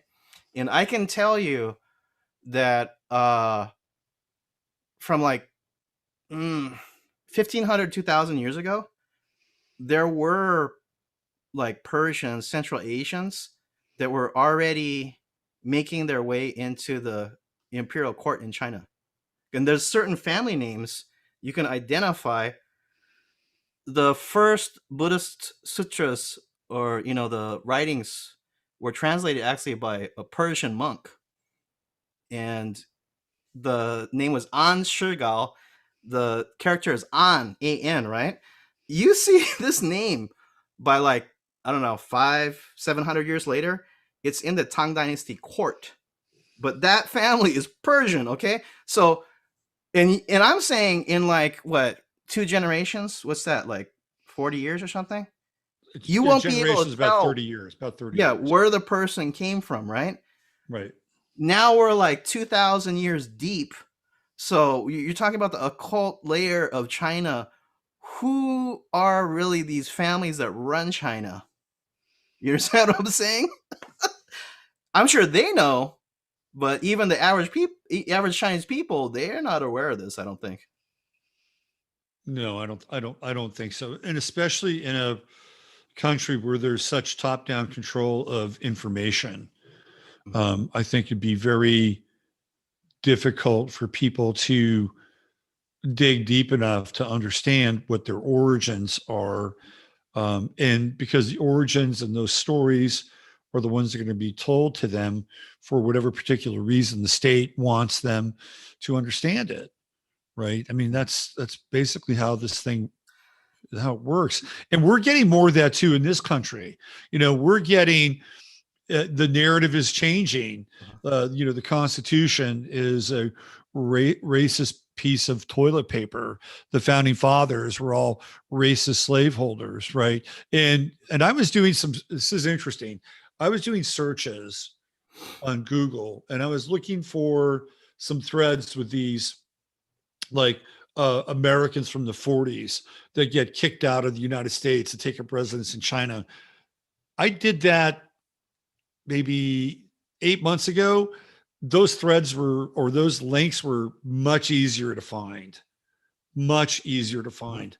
Now it took me like 3 search engines, maybe 20 minutes Yeah, to find you have to know what you're looking for too. one Yeah. piece that could kind of unlock the rest of the other pieces. Uh-huh. So, I mean, it's not a phenomenon that's the sole province of what's happening in the People's Republic of China. It's happening in the People's Republic of America as well. Well, Um, let Go me ahead. throw this out there real quick before you go into the astrology, because it actually touches on astrology, but it's the Slavic calendar. It's the old pagan Slavic calendar, which is actually supposedly older than the Hebrew calendar. It goes back 7,000 years. And now I'm not sure how real this is, because a lot of it is populated. This info, it's coming out of Russia, and they call the old believers, but the old believers is actually a modern movement, but they're going back. They're sort of like neo pagans, right? So they're gonna write it and slant it in sort of in their direction. Of course, you're gonna write your own, mythology in the way that you like it. But I think there's something to it. The Slavic calendar, 7,000 plus years old, is said to have started to demarcate. It's basically year zero. And why did they start the new calendar 7,000 years ago, which would be like 5,000 BC? It was supposedly because the Rus, or basically the white people, had a great war with the dragon, which is what would people would call today Chinese or Asiatics. So this theme, or this meme of white race versus the Asiatic, Robert, there's something there. And if you have ever seen the icon or the depiction of Saint George, very big in the Eastern Bloc and Russia, Yeah. it's this It's fighting the knight on a dragon, fighting the horse with a dragon. lance. Yeah. He's killing, or he's speared the dragon, right? Yeah. Supposedly, this is to come. It's a symbolism of the victory of the Rus against the Asiatic. Well, this gets into Edgar Casey territory. And Casey talked about one of the reasons why Atlantis had uh, its disaster, its fall, had to do with the fact that they were supposedly sending energy waves, crystal based energy waves, through the earth to China to disable China. Mm-hmm. So that, according to Casey, that's why Atlantis eventually, liquefies, which kind of gets into the whole Tartarian mythology about liquefaction. But they have a rivalry Mm-hmm. with whatever's going on over on the other side of the planet, or however they've sliced and diced that domain up. So yeah, I mean that even shows up in Casey. Well, I think it's we know that things are running on a biblical script, definitely the Gog Magog war, but I think that this may be another script. Although it's real, I think it's maybe meant to happen in some way. We may be playing an echo from the past, or it's a script that they're running on, because even the biblical prophecies, right? It's always the great dragon, all this kind of stuff. But that is deeply ingrained. But I think that it's important for people to kind of like look at these things and put them on the table. Basically, Robert, I think we need to put everything on the table, not make a off the cuff judgment, but just like, what are we, right? That's what a lot of the Chatara people have done, is like, well, first, to kind of like know where we are, you got to feel out the boundaries of the reality, put everything on the table. So I'm not saying it's good or bad. I'm not even saying it really happened, but this is a meme. It's out there, and there's so many things that point to there's something around this, what we were talking about, that it needs to be put on the table. And I think that aside from the so-called Gog Magog war, which is like the end times war, which would be basically probably Russia, China, but all these BRICS going against so-called Israel, which would be US, UK, and Israel. Right. I think you have this East-West thing, or this is basically China, the Asiatic versus the white people. Good thing I'm Asian, Robert, because if a white person was coming to say this, they would catch a whole lot of hell. But I'm just telling you, I'm not the one that made this up. This is out there in the I'm not, so I wouldn't have any problem saying what you're saying. yeah. I mean, I think you could say a lot worse, trust me. And, based on other people's perceived feelings of being annoyed or put off or insulted. Well, I would say this, Robert. A lot of people may remember this. There was even a Star Trek episode where Kirk, he comes down and there's these people that they were kind of primitive, but they Oh were yeah, I know that episode. Yeah, it's about the Kong. yeah, right. It was like Yeah. the Chi-Coms, right? Yeah, That's what they Chi-Coms. were fighting. Yeah. So again, and there's this ragged American flag comes out at the end. Yeah. Yeah. So even in Star Trek, the pop culture, somehow this comes out. There's this meme of China where the Asiatic versus the West or US, right? Yeah. Yeah. The Star Trek was good for that. They would always have these moments in time where like they went back and resurrected like Nazi Germany, kind of this hybrid version of Rome and Nazi Germany. I mean, Star Trek was always good for like exploring some of these themes. Let's look at the chart here Okay. because I think it's pretty interesting. And, I've gone over this before on my show a number of times, but it's always good to check in with these charts because things happen, our awareness around them begins to morph and change. And we can see here what Masaki was talking about is that China is a Libra country. And one of the things that jumped out at me again when I looked at this chart is the lack of activity below the horizon, right? These are areas that are, sort of more the folk areas of the chart, right? Like the first house being the self and the second house being assets, material assets, resources. The third house, like your brothers and sisters, your cousins, a little extended family, the villages. The fourth house is the home and your emotional influences. The fifth house is pleasure, play, fun, childhood, children. And then the sixth house is work and mentorship and apprenticeship and the things this is like the freaking ghost cities, right? There's hardly anything down here. What you do have is you have the true node in Aries in the second house, which means they're going to be aggressive when it comes to, acquiring resources. They're very aggressive. Uranus is over here, right? And it's, fifth house, children, unusual. And there's this yod going on with Chiron and the moon. And then you have the moon just over on the other side of the ascendant. Everything in China is up here, right? Eighth house, resources. All about power. Power, other people's money. Well, Robert, is that sun is that 7 degrees? Yeah, 7. So in the numerology, 7 is Neptune Pisces. Right. So yep. You could read that as deception.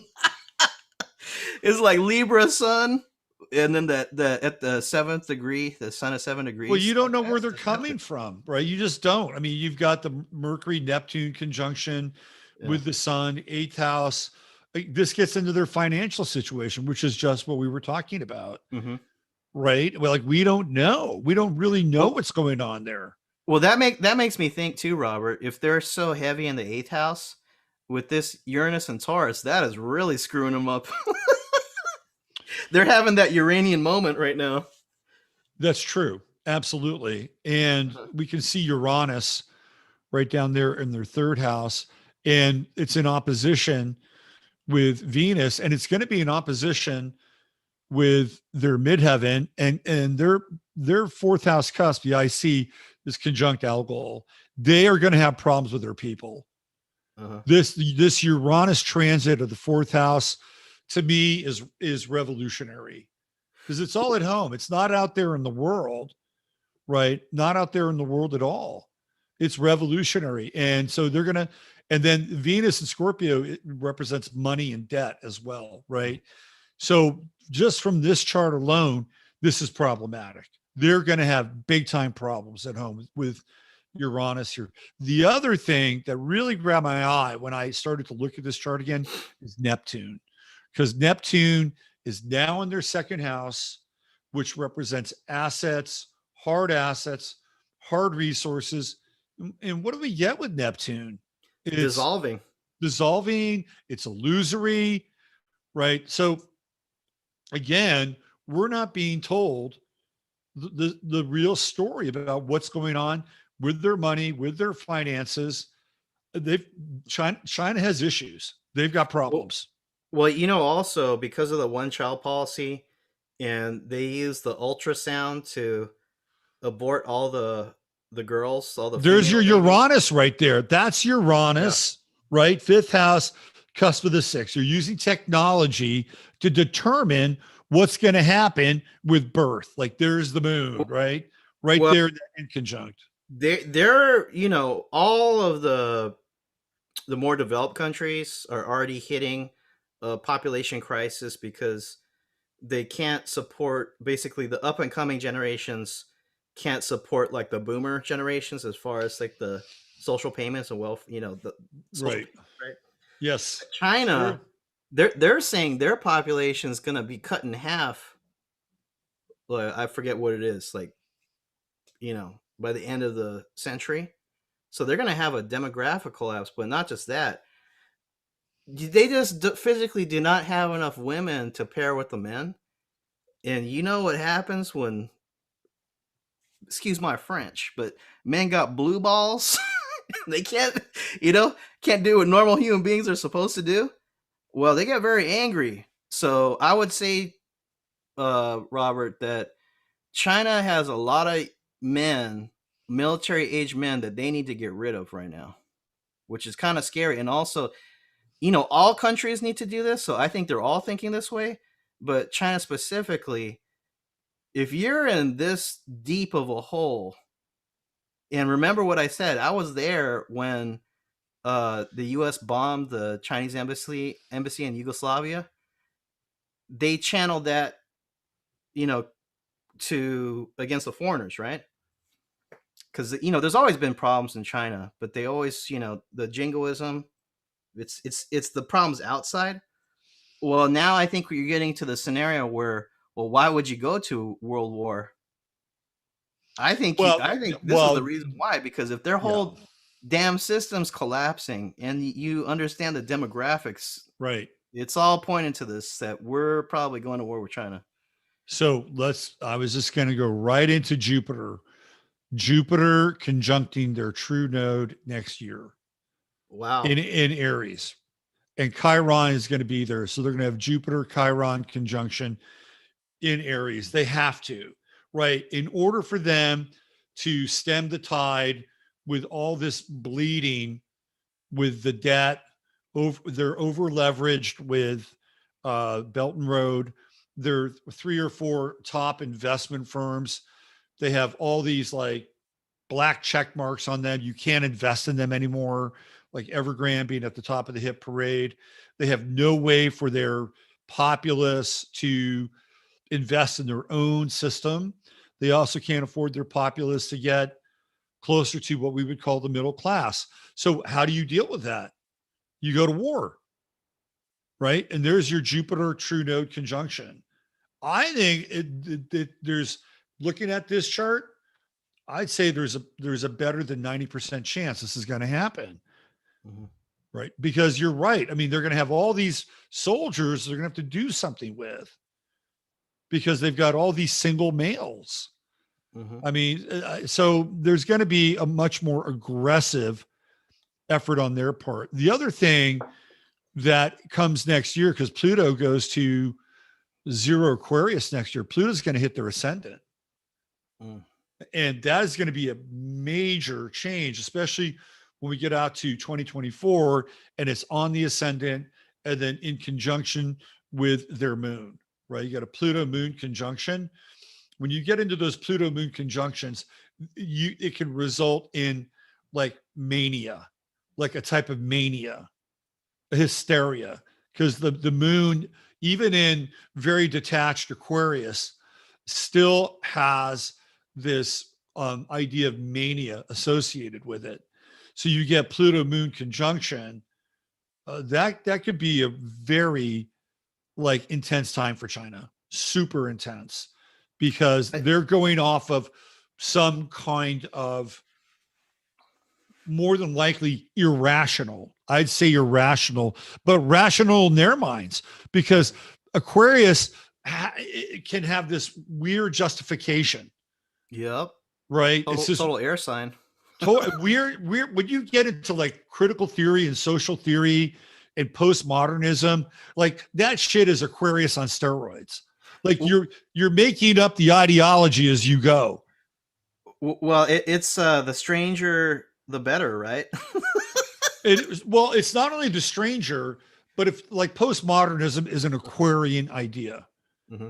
Like when you get into postmodernism, the fundamental principle of postmodernism that's laid out by Baudrillard is that we are living in a simulacra. Mm-hmm. Right? All these people that have been talking about this from a metaphysical standpoint, Baudrillard was talking about this a long time ago. And then the simulacra is that nothing new is created, that we're dealing with copies and images of things that have already been created and are now being reinterpreted, which in a lot of ways is a very Aquarian idea.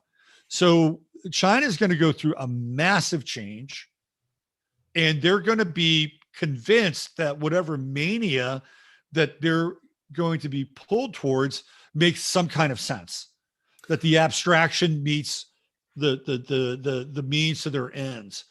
But they're playing a very dangerous game here with Pluto. Well, so I'm seeing that's Aquarius moon, right? Yeah.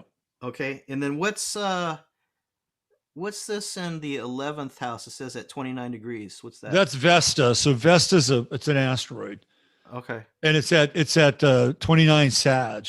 So the idea ultimately with Vesta is that, how I would interpret this is that the end game, because Vesta is the oldest of the asteroids, and that the end game for China would be coming to some kind of illumination or realization around a greater truth, right? And that greater truth would be with a capital T, right? That's not a greater truth that's defined by the party. That ultimately, to me, it would be almost like, finding God, or, coming to Jesus, that 29th degree of Vesta in Sagittarius.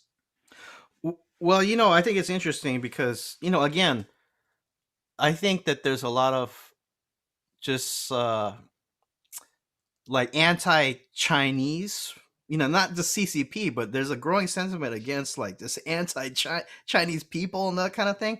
But if you look at China, or the Chinese people in mainland China, is having gone to the full extent of full materialism. I mean, it's not like they were sitting on their butt. I mean, these people busted their ass for a couple decades now. Clearly, right? hard-working culture, hard-working people. And so they've done that. And what has it resulted in? I think, Robert, just like you're saying, I think there could be, it's a big turn, because already, like I was saying, they have this lying flat movement where the people, I would say probably 20s, 30s, something like that, they're lying flat. They said, like, I don't want to do this no more. What's the point, right? So I think there's a lot of soul searching, and especially now, it's coming to a critical point where, these are bureaucrats and people that are working in banks that are saying, like, it's like the world is ending. Well, like, we did everything we were supposed to do, and it's all imploding now. And they're literally living in buildings that are falling apart, right? Right. So what happens? What do you do? Especially if you have a Uranus conjunction with your IC, you go out there and say, we've got a war, we've got a conflict, because we need to draw attention away from our crumbling infrastructure, our over-leveraged debt, corruption inside of the party with some of these state-run companies. All that's part of their story. So they're going to have to look outwards towards this. And then I'm looking at that Aquarius moon. Yeah. That's interesting, because couldn't that be like surveillance? Just watching other people. Well, it's voyeuristic for sure. Yeah. It's the Because most you're talking about voyeuristic that of all the Sharon Stone. moons. That reminds me. I mean, it's just known they have like full buildings full of people. Their whole job is to watch you on TV all day, right? Right. But Yeah. I No, think it's that's super another thing to voyeuristic. watch, Robert, as far Yeah. as the control factor. Is it's no holds barred. There's not even any debate, right? It's just no holds barred, full on technocracy over there. And given what's developing, I mean, it's getting really dicey for the Chinese government. So it'll be interesting to see what they do with the full extent of the technology. Because people here are like, oh, the 5G and this and that, but when it starts hitting fan in China, it'll be interesting to see what understand what I'm saying? Like what will roll out publicly as far as frequencies or yeah. Right. Right. I think that's that moon in conjunct with Uranus, right? Mm-hmm. The technology, the strange Mm-hmm. connection, the unresolved point of these technologies and how they're going to be unrolled. Here's what I think. When you look at Saturn retrogrades, I think back to 19 degrees. Mm-hmm. So Saturn is going to be in opposition with Pluto and squaring Venus in this chart. That is a major issue for China. And it's a major financial issue. Like something seismic is getting ready to take place there with this opposite. It's like the calling in of debt. Either other institutions are going to call their debt in with China.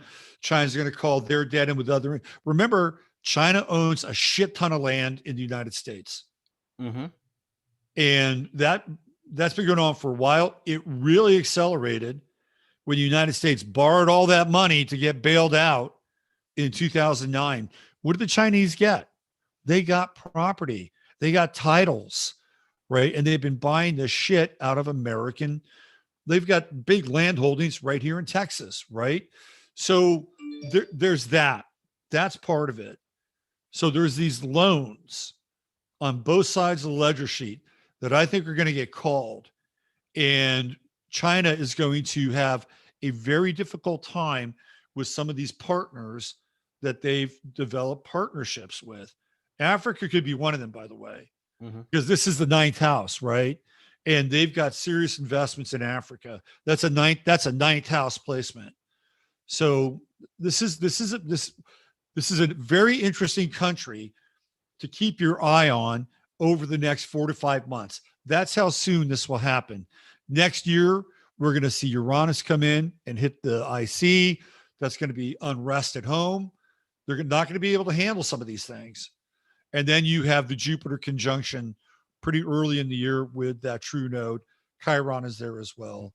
So this is a big pivot point for the world, I think. I would say, Robert, that one of the things that, because, okay, globally, we're going through the Uranus and Taurus upside down, come to Jesus moment. But right. I think even though, the EU and UK, America, so forth, that we're in it too. But I think and this comes from me working with the energy tools, the pyramids for years, right? One of the things that I see is that this is as a generality, okay? The people in the West have a much more magical thinking than in China, mainland China, because which is an advantage. It's the creativity. Okay. Did you say the people on the left? Is that what you said? People in the West. Oh, in the West, yes. The people in the West, they have they may not even really realize it, but me having lived in China, I'm sure the higher ups, as all higher ups are, they are high magicians in China. But at the street level, to be able to wheel and deal and adjust to the current situation, it takes a level of creativity, And then also, and I don't want this, but let's say we were to go to war. This is a great advantage the West has. It's kind of an open thinking, right? Where, as in China, they have especially the whole communist era, it really did damage to the, you know, people are thinking, oh, it's China, so Chinese culture, right? But actually, I think you might know, Robert, like the traditional Chinese culture, you could probably find more in overseas Chinese, not in China, because they destroyed that whole. Right. The Yeah. That makes mentality sense. was Yeah. across the board that the reason why we're being colonized and by the Western powers is because there was something wrong in our culture. So, Yeah. and it went to another level when the communists came in, to the point where, like tea. British got tea from, tea time. They got that from the East, right? Yeah. China, India, they had tea for a long time before it was popular in the West, right? Right. Exactly. Well, it got to the point, Robert, where you see, yeah, and like Japanese have tea ceremony, right? It's a ritualized, it's a cultural thing, right? Yep. In China, in the communist era, they even broke the teapots. You know why? Because that's bad. That's traditional culture. Right. So When they're I was there in the breaking late the '90s, past. I Yeah. was I was I was literally drinking hot tea in a melting plastic cup with tea leaves, and I'm like trying to strain the tea leaves with my teeth, because Right. that just the basic thing of having teapots, it's Well, probably there now, that's but Aquarian, right? That's the Aquarian extremism. Then the yep. break with the past on the ascendant. That's exactly what that is.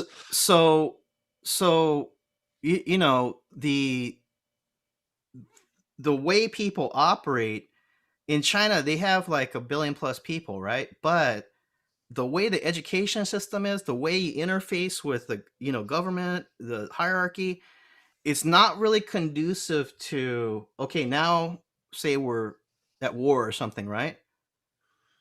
To able to adjust, I think it's because, think of it this way, Robert. China's been doing all these diplomatic deals, these trade deals for Belt and Road, right? But it's a different thing when now it's like, okay, now you're really dealing head to head with another country going to war. You don't really have control over that, right? And I'll give you an example. A lot of my friends were getting extra money teaching English on the side, right?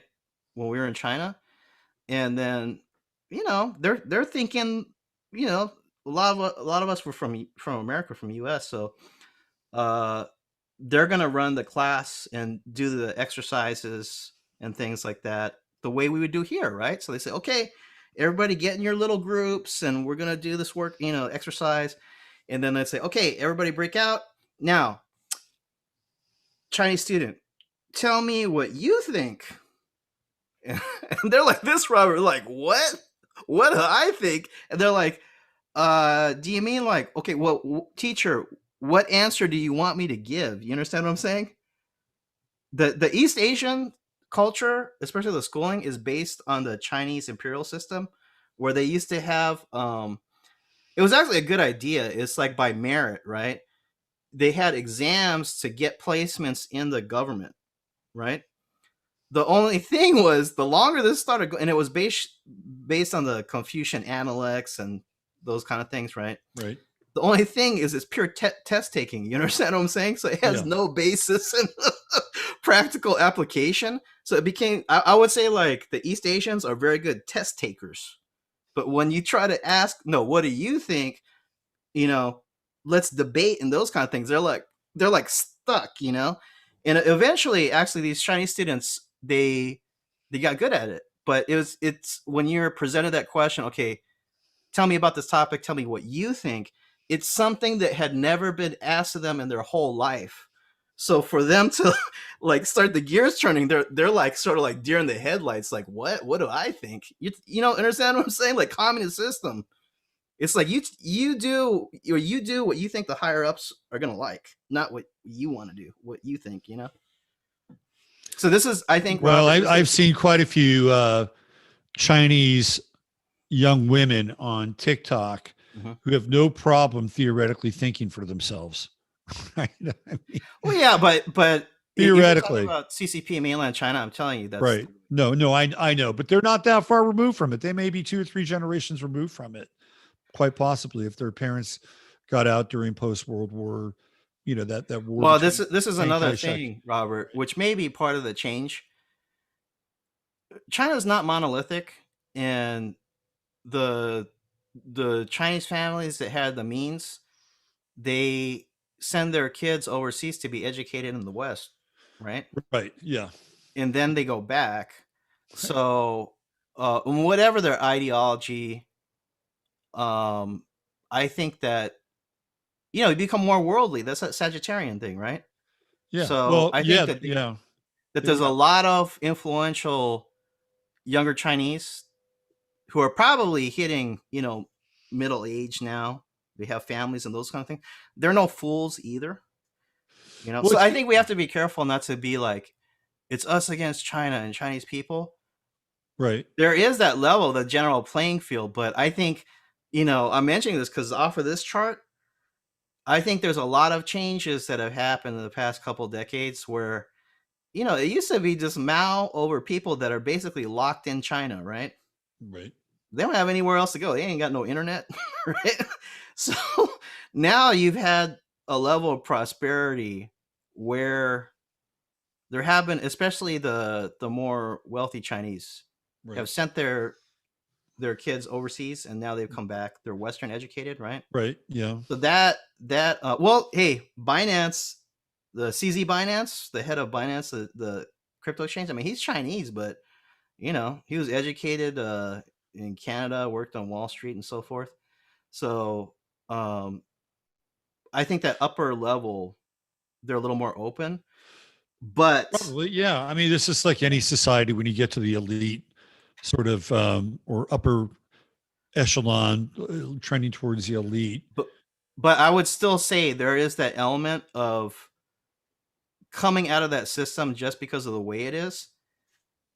They can't adjust as quickly as a Western mind could, Yeah. I think with the Western mind, again, we're talking about the difference between hierarchies and lateral thinking. And when you look at China, China is generally the culture that's based on hierarchies, right? Even if you go back to Confucianism, there's a hierarchy. You've got heaven, you got the emperor, and then everything kind of comes down from that. And hierarchies based on the party system, even like there's always somebody above you inside the party system. And in the West, there are less hierarchies, which means that there's more potential for lateral thinking, which means that you can kind of move around a bit more. The one thing I was seeing about this chart, I got two more things about this chart. We can do a quick crypto wrap up here. Is that Chiron in Sagittarius? Sagittarius, Pluto and Sag, that's Gen Z. And I think China's going to have an issue with Gen Z with that Chiron. Oh, Robert, there's, again, I keep mentioning this channel, but this spotlight in China, I was watching it right before we hopped on. This crazy incident just happened. It's like one of their newest videos today. There was some, I think he's 10 years old, little emperor kid. He rolled up to the test center, the swabbing center, right, on a Segway.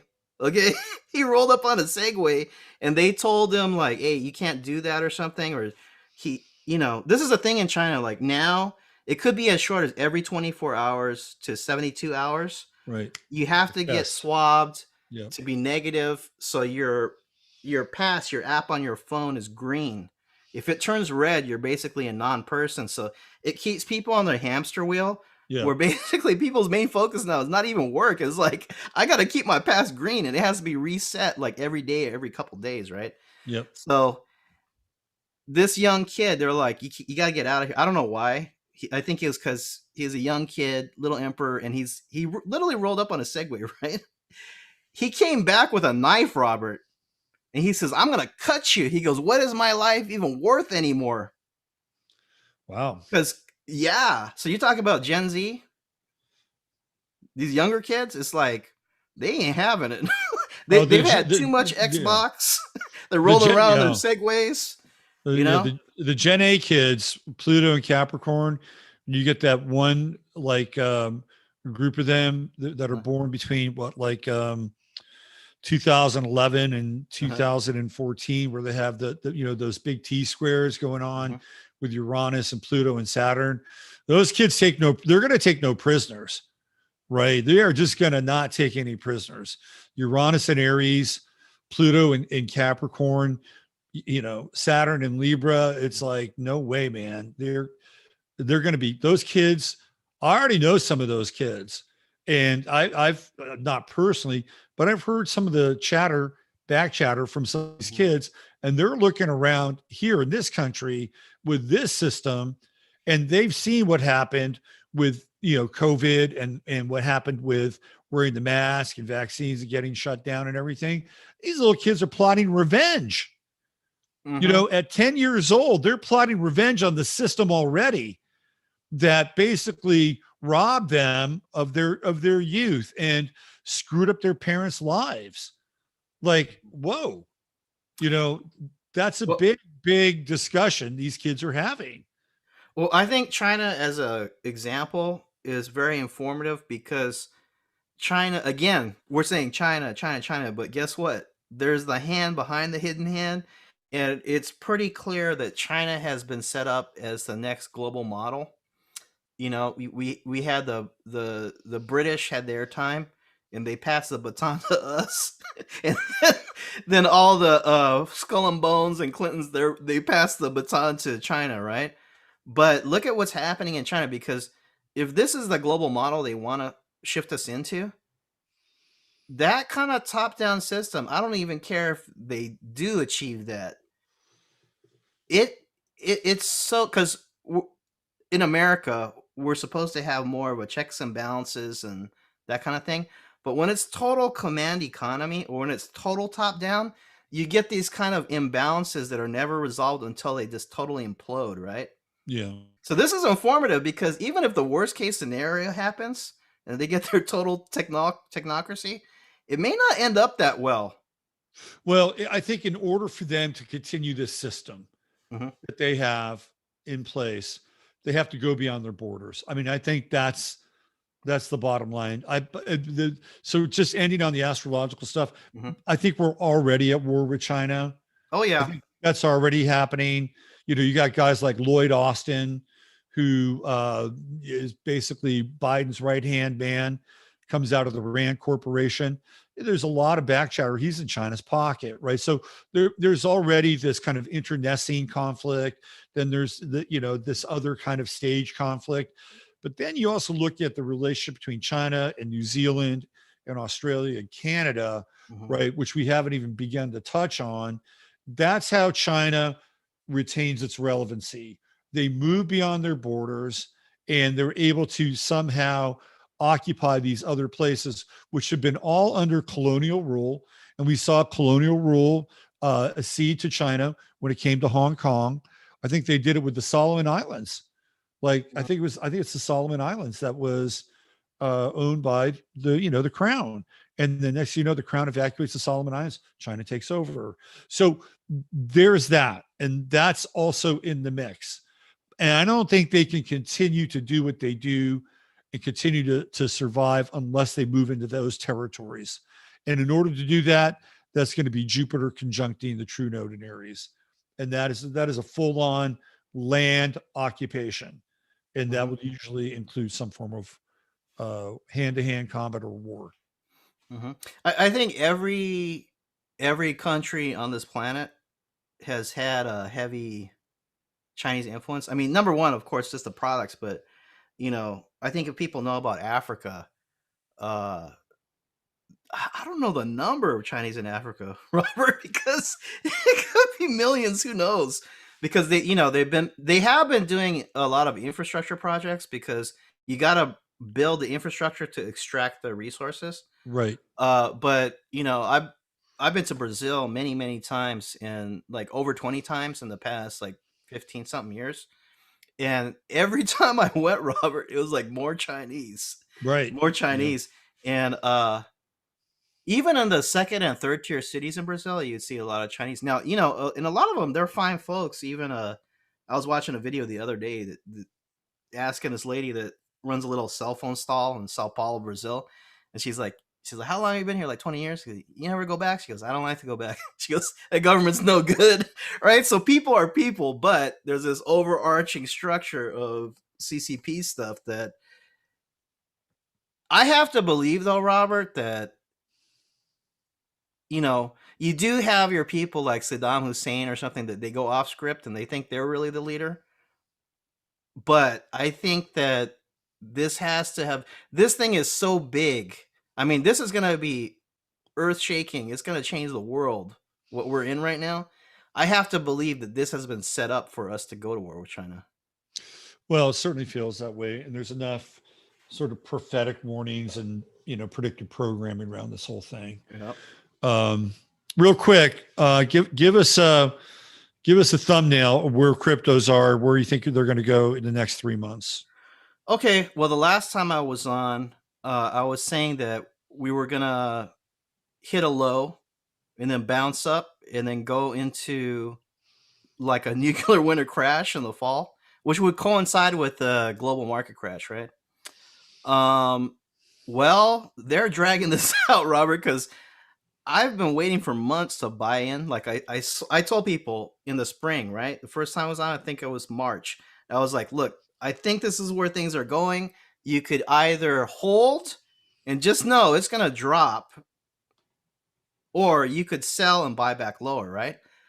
We're close, but it still hasn't hit the bottom yet for Bitcoin, because Bitcoin's it's like the trend. It's a market leader for crypto. So what I think is going to happen is we're close. We're like at 20,000 something Bitcoin. I think it's going to go to like 17 at least.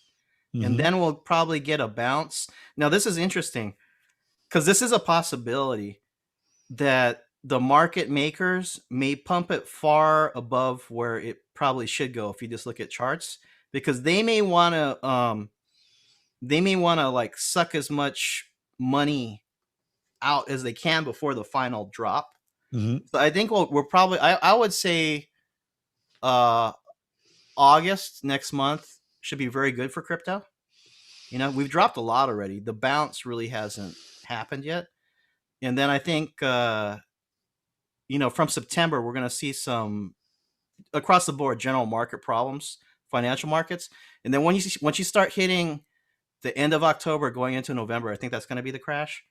So as far as strategy, I would say, if you wanted to, if you have some money, because a lot of people, money's hard to come by these days, but if you have some money, that would be a good trade to buy, wherever it dips sub 20K Bitcoin, whatever coins you're interested in.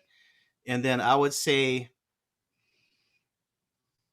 sell before, make sure you're safe, that you can get your money out before the end of October. So maybe like end of September or something like that, but the other thing that's happened since we were talking is, you remember that Doquan and the Terra Luna coin? So you've had a number of these DeFi companies that, you stake your coins for interest or whatever. They've been imploding one after the other. Even one guy, I think it was Celsius, he tried to skip the country and run to Israel. They caught him at the airport, right? So, and Celsius just filed for bankruptcy, and they have like $10 billion in assets, I think, or they, it was big. So, so I think the difference between maybe like previous crashes and this one is everything's so much more electronic, so the things are happening quicker and it's such a bigger scale. Like there's no breaker switch for crypto, right? Because it's not Wall Street. So the moves are very dramatic, but I would say that after, I mentioned this last time, after the crash of this fall, I think that, well, number one, if you say the word crypto, Robert, in 2023, it is going to be like somebody farted in the room, because ain't nobody going to want to hear it, right? But I think that the prices will be so crushed, especially what they call the altcoins, the smaller coins. Like $1,000 today could be the equivalent of like 10,000 after the crash, Let's say like that 5 or 6 months after the crash. I'm not sure how long it'll take to like finally bottom out, but I'm thinking like next spring, like March or April. That might be a buy point, but the next run would be end of 2023 and then 2024. But you think we could get a little bit of a bounce sometime in August? Well, funny enough, Robert, now this is not financial advice, right? Yeah.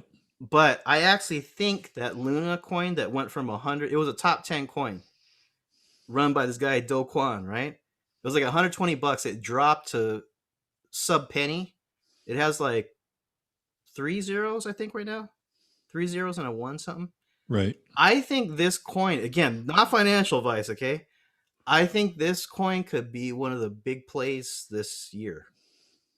Because when you when you have something that drops from 120 down to sub zero, there is what they call a dead cat bounce. Okay, right. It could go up significantly, I think. But Right. the other, I don't want people to lose money, but I would say a lot of the other coins, say like Dogecoin or something like that, right? It could like double or triple from the bottom, but as soon as you get your profits, I would get out, because this is what people have to understand. Anything financial right now is such a minefield. It is. Like, you just want to lose money. But if you're crypto savvy, I would say from the bottom, which is probably in the next couple of weeks, things could run up. The average vanilla coins, it could go up 2 or 3x or something like that. So before the crash, a long time ago, I used to do these newsletters, and they were astrological newsletter. So I'd send them out. People subscribed. It was a paid newsletter. And one of the things I was really interested in were the metals markets. And I was trying to figure out, like, is there a particular time when metals seem to be better than other times? And I went, going back about a decade and looking at price indexes with metals, and almost to a T, the month of August in gold was always at a peak, always at a peak. And, my rudimentary understanding of astrology was, well, this is Leo, right? And Leo represents gold. It is, it's the, it is the coin of the realm. It is the king's element, right? Gold, the gold standard. And it made sense that gold would rise during the month of August. There was no other way that I could rationalize it based on the astrological assignment. So if that's true, and we'll see where gold goes around August, there could be one of those moments where a rising tide. I think, Robert, I could be wrong about this, but I think that gold and silver won't really run until after the crash. Right. But you could even get, let's say, a 2 or 3% rise in gold in August, right? Basically, it could go up, but better than losing money in gold. I would say this: if you want to buy precious metals, gold and silver, for the long run, that's great. Well, I'm not even talking about buying gold. I'm talking about gold as a standard that is connected to either currencies or valuations. I think, Robert, that gold and silver are going to drop like a rock. Okay, just keep your eye on August. I've seen this with August and gold. Well, the precious metals have been dropping, so you could get a bounce. But they have been dropping. But in general, which is surprising to a lot of people because of the inflation, like, why aren't the precious metals running up? Well, we know there's price suppression, but we're in a liquidity crisis right now. Like, look at China, right? The banks are going under, the whole economy is slowing down. And then also, when you have like margin calls and positions you need to cover, you got to fund managers, I mean, they'll sell the whole portfolio no matter how good it is just to get liquid cash. Because when you have positions that they need to be covered, you can't cover it in gold, you can't cover it in silver, you can't cover it in crypto. It has to be like fiat money, right? Yeah. So actually, I think that going into, and people should know, when there's bank runs in China, one of the biggest economies in the world, you have to know that's coming here within months. Months. I think it could go one of two ways. If you've been watching the price of gas has been dropping. Right. Well, why is gas dropping?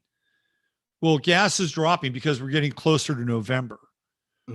Right. So that's a story. I think gas will continue to drop. Biden may have some kind of deal going on with the petroleum companies. Maybe they take less profit. Who knows what's going on there? But typically during the summertime, gas should not drop. It should rise, but it's Right. dropping. Well, what I was gonna say is I think that actually it's counterintuitive, Robert, but there's a certain shitcoin called the Yeah. US dollar. Okay. The paper, I'm talking about paper, physical paper, Right, US right. dollar, Yeah, yeah. cash.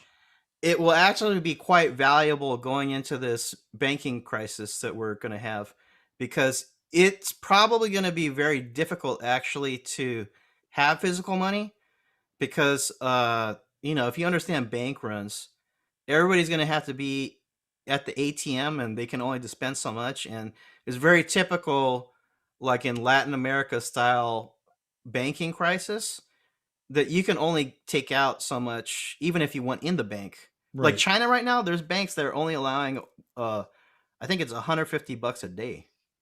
That's nothing. So, Even in China, that's nothing. so I would say that actually having paper money, and I think you paper know, money, I would say this. I usually say not financial advice, but financial advice, okay? Don't keep too much money in the bank, people. Okay? yeah. And I just did this myself, Robert, is I use a commercial bank for my normal bank, right? But I just opened up a credit union bank account, because the credit unions, they only do banking, whereas something like Citibank or something, right? They're involved in so many financial instruments and investments that they're going to go on. They're going to have problems. They're going to Yeah, go under. the But too big to fail are not too big to fail. I yeah. mean, that's really the Oh, bottom. by the way, I should mention that Luna coin I was talking about. Yeah. It's the original one. They're calling it Luna Classic because Do Kwon, he made a Luna 2.0, which already pumped and dumped. But it's Luna Classic's the one I think is going to run. So Okay. Cool. Just coming off the Capricornian full moon. We're an Aquarian full moon where not Aquarian moon, not Aquarian full moon, mm-hmm. where you could be a little more detached about your resources. Oh, you But know what? Let me go mention ahead. this one thing, Yeah. because I think you and people, your Chatara, might find it interesting. So since I closed my shop, I basically Yeah. I all just I went on do your is website. I was going to bring it up. I'm like, well, I don't want to bring it up. He's closed it down. yeah. Uh, so I've had a lot more free time, and I'm dowsing now. I'm like dowsing cryptos. This is interesting, Robert. I never thought about this before, but dowsing the price points and like dates to like buy and sell, it's shifting. Yeah. Like I'm very amateur, but I've talked to other people and they're kind of finding this too. It's like I think that, and especially like we're in Cancer season, right?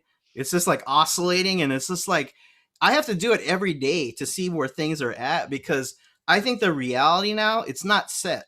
It's like we have a general direction and there's probably major things that are going to happen, but the reality is like shifting from day to day. It trips me out, Yeah. I think that that's probably a pretty good reflective model of where we are, Yep. where reality is shifting on a day-to-day basis.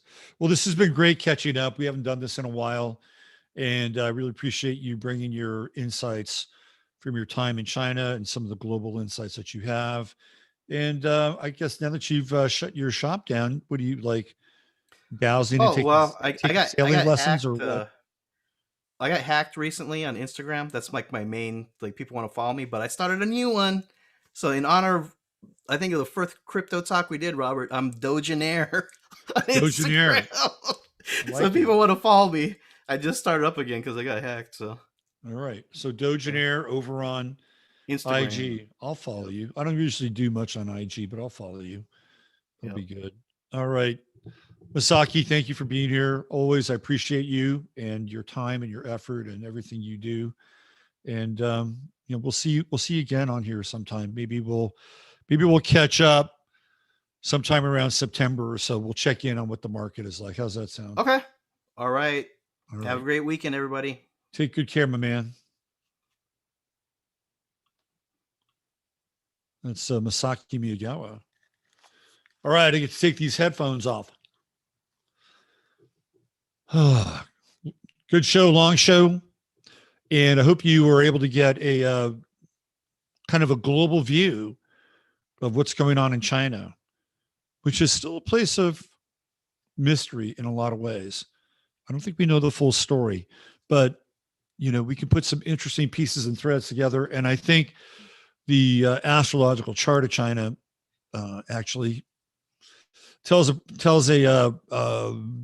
foretells an interesting tale in its future. The one thing that I didn't mention that I wanted to, but I couldn't quite get it in the flow of the conversation, is China's Chiron is at 5 degrees. So in astrology, you look at that number, and that is generally associated with what we call the chirotic crisis, that there is this theoretical fall from quote unquote grace in some ways. Like there's a psychic crisis in the individual's life that is associated with that age. And so at 5 years of age, 5 years out from when China actually declared its independence, it's the first congressional meeting of the CCP. That's when everything becomes completely formalized. So it's an interesting time for that to happen. That ultimately that winds up and will wind up being China's wound, right? That they have to deal with. And when we get into Sagittarius, what do we get into? We get into things like religion. We get into things like, theology, ideologies. It's systems based. And it's a sign that's associated with freedom and truth and honesty. Sometimes it can be a little despotic. Stalin was a Sagittarius, right? He's a total despot. But that's the idea with Sagittarius. With Chiron, we could even see the wound towards despotism with China.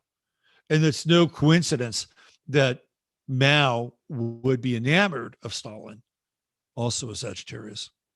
Okay, if you like the astrology talk, we'll be back on Sunday night on this channel with Sunday Night Astro Live. I have no idea what I'm going to talk about, but there's always plenty to talk about. In the meantime, thanks for being here. We do have a big event that's happening in October, and that's going to be with myself, David Palmer, and some special guests to be announced. And let me give you a visual for that. David is recuperating from the lab flu, and we hope that he gets back on his feet as quickly as possible. So this is the Harvest Moon event, and it's October 14th through 16th. Let me give you a visual for that. That's with myself and the Leo King, David. And we've got some extracurricular activities, good food. It's a beautiful time of year here in Texas. So all the details are on my website, on the homepage. There's a beautiful Guadalupe River running right behind the hotel. We got a massive dump of rain yesterday, which we desperately needed. So the level of the lake has risen a little bit. I can see some clouds in the atmosphere today. We might actually get some more. Hopefully by the time you guys get here in October, the river will be full and running, and then that swimming pool, of course, will be probably over full right now. That's the patio view, or the deck view from the hotel. They got an Olympic-sized pool. These wonderful, very comfortable rooms. They got another pool that's off property. It's one of those horizon pools right on the Guadalupe River. So 3 days of connection, some high-level astrological talk, great food, great company. It's all there. Go to my website, robertphoenix.com, for details. All right. Use your head in order to discern what's real, your heart to set what's possible. I'm Robert Phoenix. Thanks again to Masaki Miyagawa for being here today. Take care. Have yourself a great weekend. And we'll see you on Sunday night. Same channel. Bye for now.